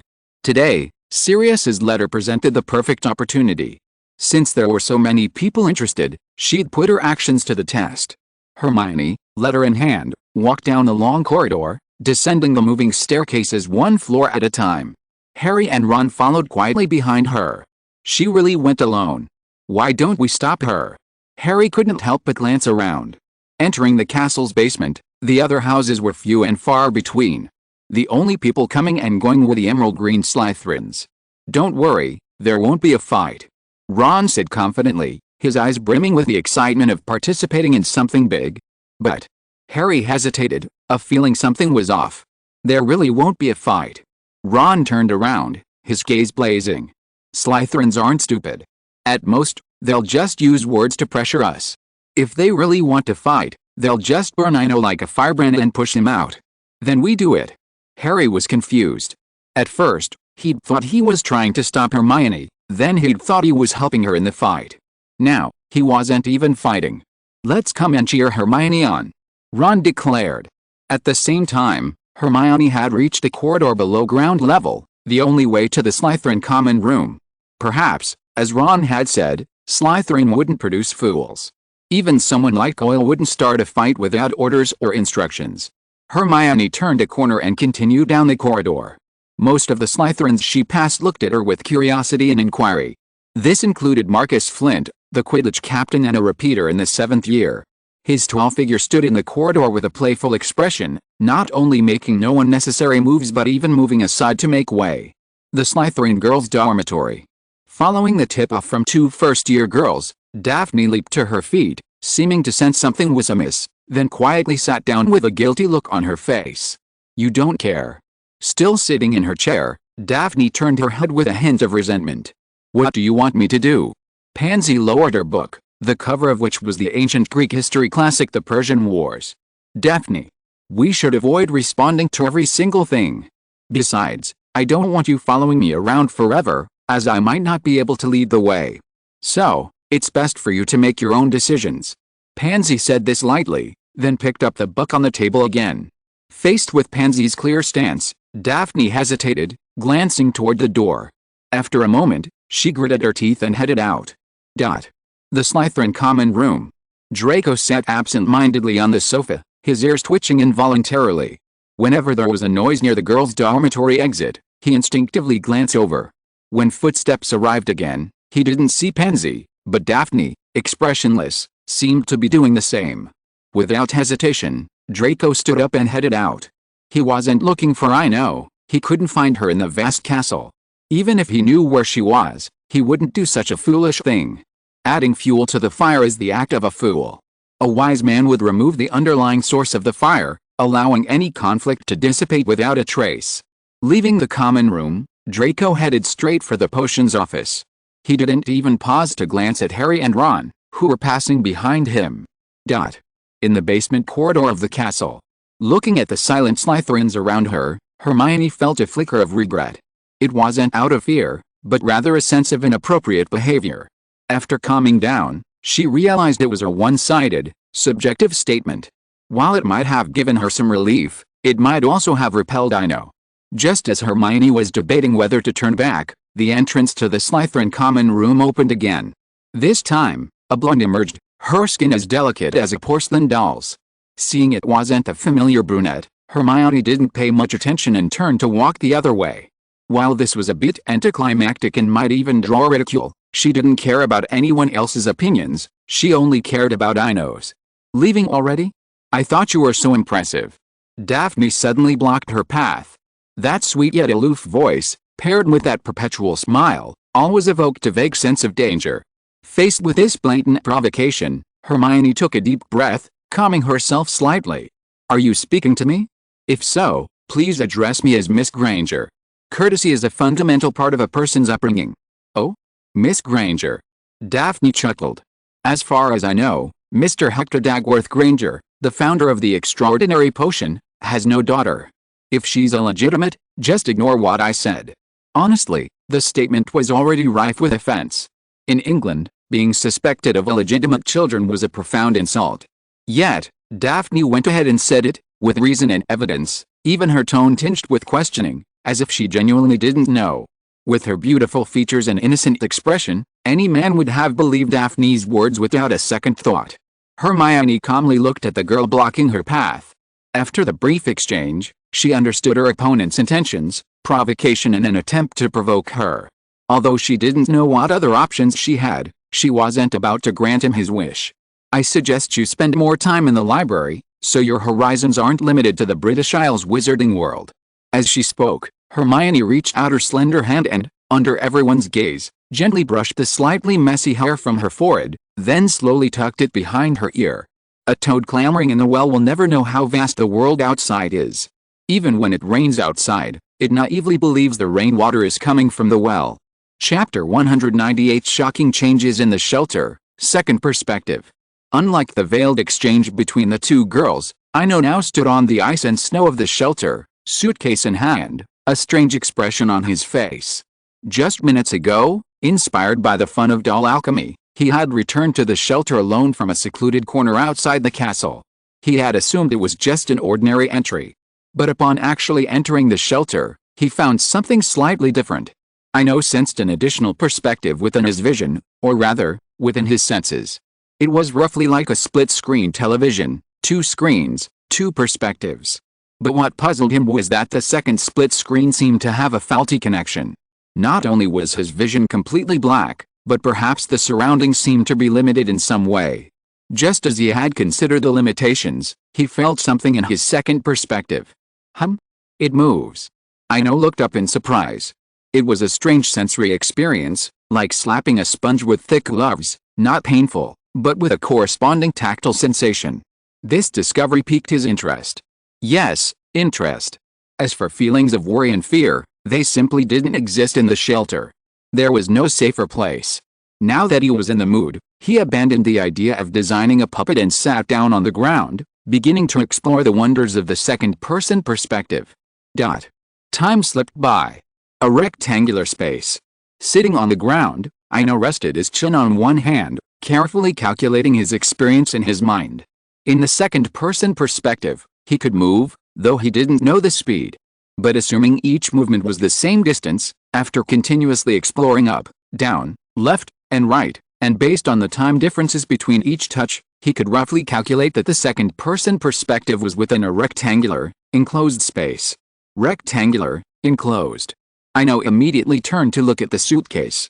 Then, he chuckled and shook his head.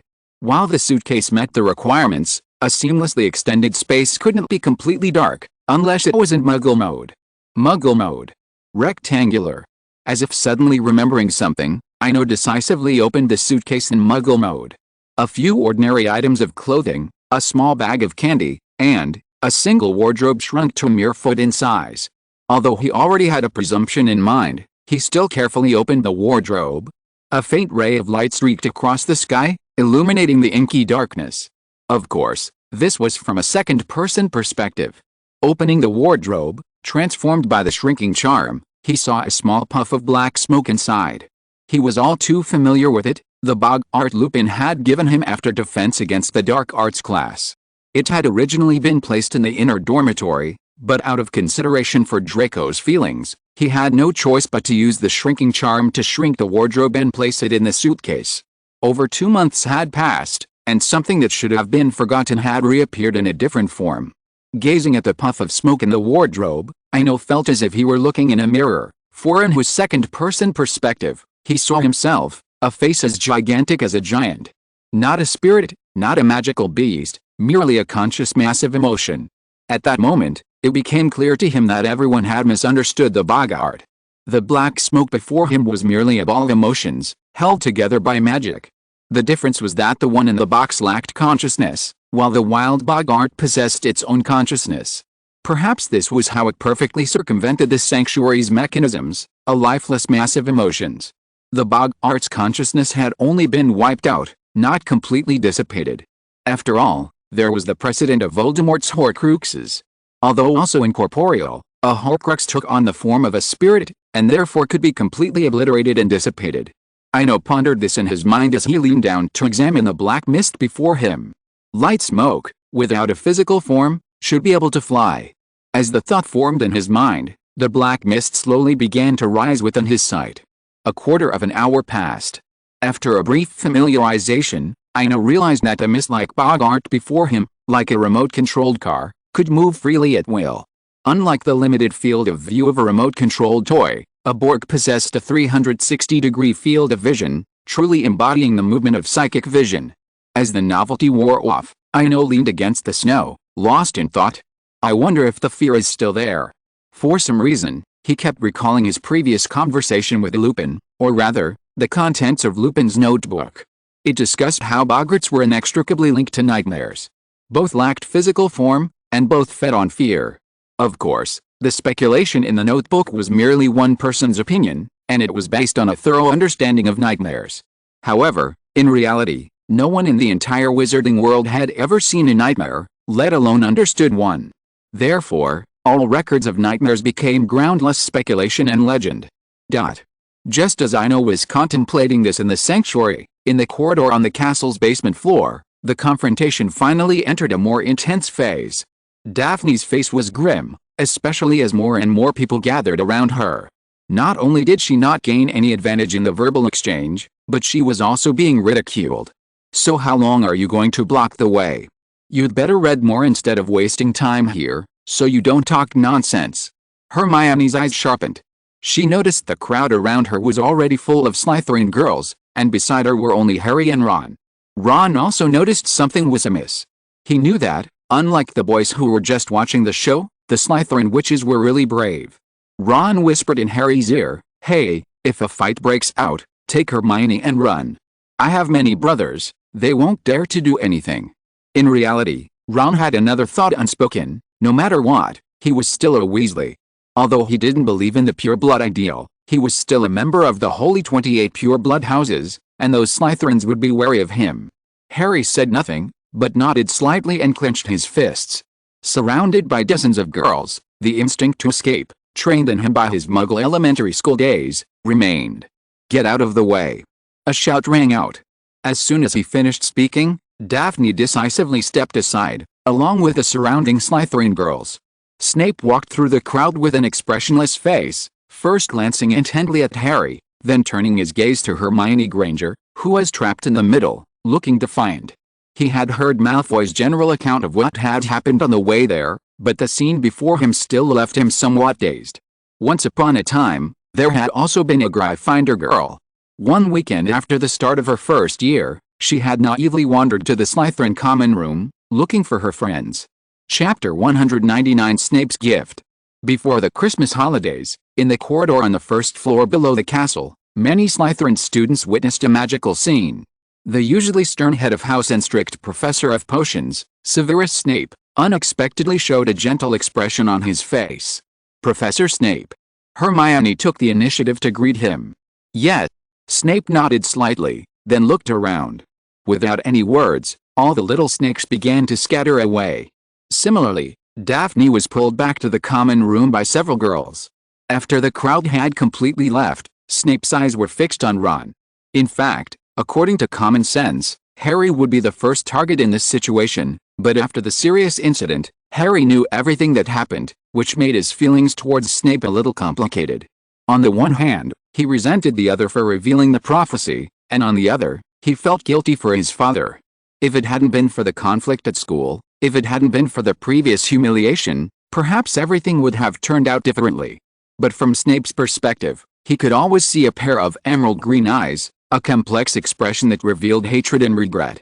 Because of this, starting this year, the potions class had a new scapegoat, Ron Weasley. Ignoring the other's anxious expression, Snape stared closely at Ron. Their eyes met, and he slowly spoke. "Ron Weasley, for attempting to cause a disturbance in the castle, will be detained for 2 days each weekend for 2 months after the Christmas holidays. The punishment will be in the potions office."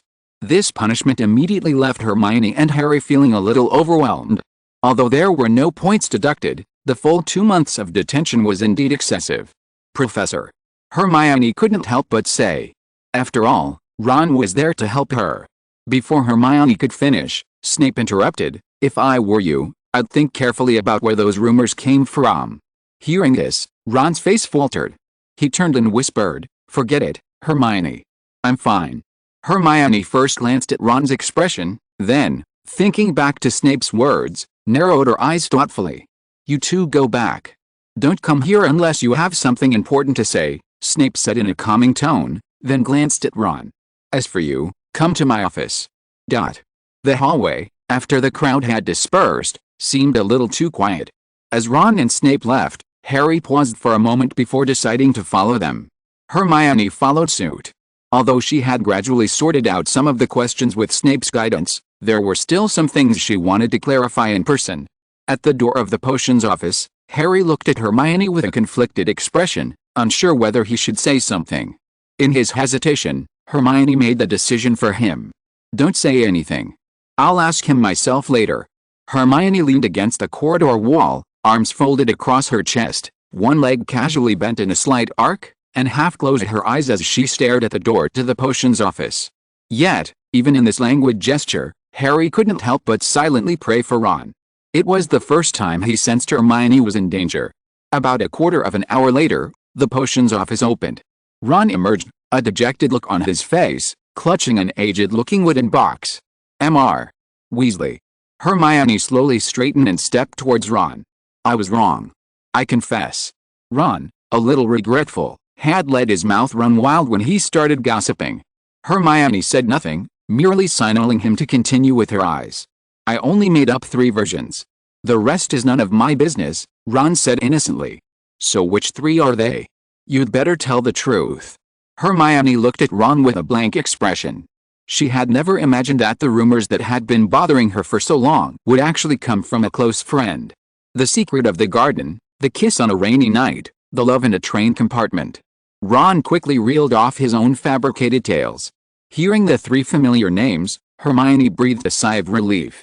She had been terrified of hearing shameless fabrications like those involving love potions, which would have cost her their friendship. She knew the 3 versions Ron had mentioned, while they were rumors, they weren't exaggerated, even tinged with a touch of romanticism. Looking at Hermione's silence, Ron finally lowered his head. "Sorry, I won't say it again. I really won't." But Ron's response was still silence. Harry looked at the two anxiously. This was the last thing he wanted to face. Just when Ron thought he could no longer be forgiven, Hermione's voice reached his ears. "I accept your apology. But from now on, you must repeat the rumors about me to me before you spread them." Although she accepted the apology, Hermione was also forced to do so. After all, as long as she was close to Ino, such rumors would inevitably follow. Rather than letting others spin stories, it was better to keep Ron around. At least they could spin some romantic stories and use rumors to defeat them. Hearing Hermione's acceptance of the apology, both Harry and Ron breathed a sigh of relief. "By the way, Hermione, Snape asked me to give this to you." Ron held up the box in his hands. "What are these?" Hermione took the box, which looked old, and opened it. Inside, 2 3-inch round mirrors lay prominently. Two-way mirror. Ron, unlike Harry's silence, named it immediately. It's a lost alchemical item that allows long-distance communication and allows you to see each other in the mirror. Listening to Ron's endless narration, Hermione finally understood the purpose of the item. It was roughly a magical version of a mobile phone. It's just a bit more advanced, allowing them to see each other during calls. Perhaps this was Snape's reason for not letting her come to the corridor again. Just as Hermione was rejoicing over the two-way mirror, Ino headed towards the Forbidden Forest, a faint black mist lingering in his sleeves. After a period of domination, the Boggart had visibly shrunk. Now he needed to find new terrors to feed it. Of course, the most legitimate avenues were London amusement parks or cinemas, whether it was a horror house or a late-night horror movie, just don't overdo it. But all that would have to wait until the Christmas holiday the day after tomorrow. For now, he could only try his luck in the Forbidden Forest. It's the beginning of the month, and Zyodi is begging for votes, begging for votes, begging for votes. Everyone, please vote. Today, Zyodi's sharing Fantastic Beasts, Demigods. British Magical Classification, XXXX. Origin and distribution, demigauses are generally found in the Far East. Appearance, the invisible beast resembles an elegant ape, with large black eyes often hidden behind long fur, revealing a hint of sadness. Its entire body is covered in long, fine, silvery fur that shimmers like silk. Habits, the invisible beast is a gentle, quiet, herbivorous magical creature. Powers and uses, because the invisible beast can become invisible when threatened and has a certain ability to predict the future in the short term, it is difficult for ordinary people to see it. Only wizards who are skilled in capturing it can see it. The invisible beast's fur is highly valued because its hair can be used to weave invisibility cloaks. However, over time, invisibility cloaks made of invisible beast hair will eventually lose their effectiveness and become no longer transparent. Related knowledge, because of its invisibility, the invisible beast represents the number 0 in the runic alphabet. Chapter 200, Horror October Festival Theme Park. Perhaps everything in this world is fair. Where some rejoice, others naturally grieve. Before Christmas break, while Hermione rejoiced over the two-way mirror, Daphne pushed open the door of the Slytherin girls' dormitory, a look of dejection on her face. "Professor Snape is targeting you." Pansy raised an eyebrow in surprise. "How did you know Professor Snape was there? Did you sneak in too?" Daphne didn't answer directly, but instead asked back. She was a little angry. He had agreed not to go, but had sneaked in, and then he didn't help her. Pansy seemed to see through Daphne's thoughts, chuckling and shaking her head. "I've been reading in my dorm, but because of that shrewd Malfoy, some things are destined to be meaningless. You." Daphne was a little furious. She had already lost the argument, and now she was being called pointless. Her eyes were filled with grievance. After all, no matter how precocious a pureblood might be, Daphne was only a third-year wizard, a girl under 15. Elsewhere, seeing her friend on the verge of tears, Pansy put down her book. She stood up, gently hugged Daphne, patted her back, and whispered soothingly in her ear, "I didn't want you to go from the beginning, but I can't control your thoughts, so I just have to let you experience it for yourself." The sudden embrace and comfort helped Daphne stop the tears that were about to fall. "Since you know everything, why don't you just say it? Just say it." Pansy let go of Daphne and calmly looked at her desk, where she lay, unfinished, reading the Greco-Persian War. In 480 BC, a war broke out between Persia and Greece. At the time, Greece was a city-state, each governed by its own independent government. Only King Leonidas I of Sparta was willing to resist. Pansy spoke, her bright eyes as if she could see through history, witnessing the tragic war.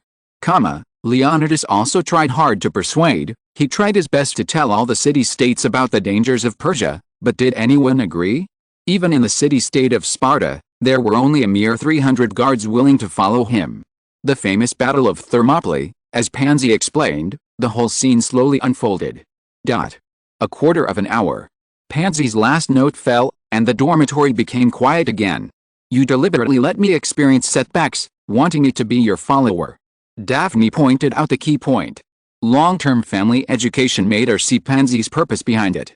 Facing Daphne's sharp questioning, Pansy turned her head calmly, and when their eyes met, she did not avoid it at all. "Remember what I said before you left the dorm?" "I didn't finish it then, because there was a second half." Pansy looked Daphne in the eye and said word by word, "Don't walk behind me, because I might not be able to lead the way, but don't walk in front of me, because I'm destined not to follow, so please walk beside me and be my companion." Pansy's words were sincere, but under this gaze, which seemed so real, Daphne's cheeks quietly flushed. "What do you want? I noticed something was wrong with you after school started.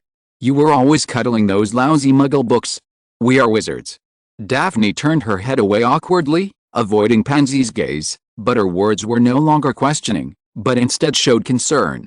This time, Pansy didn't respond directly, but simply murmured Daphne's last words. "Yes, we are wizards, but because we are wizards." Time passed. 2 days passed in a flash. And likewise, Christmas vacation arrived as scheduled. This time, as always, Ino chose not to take the train.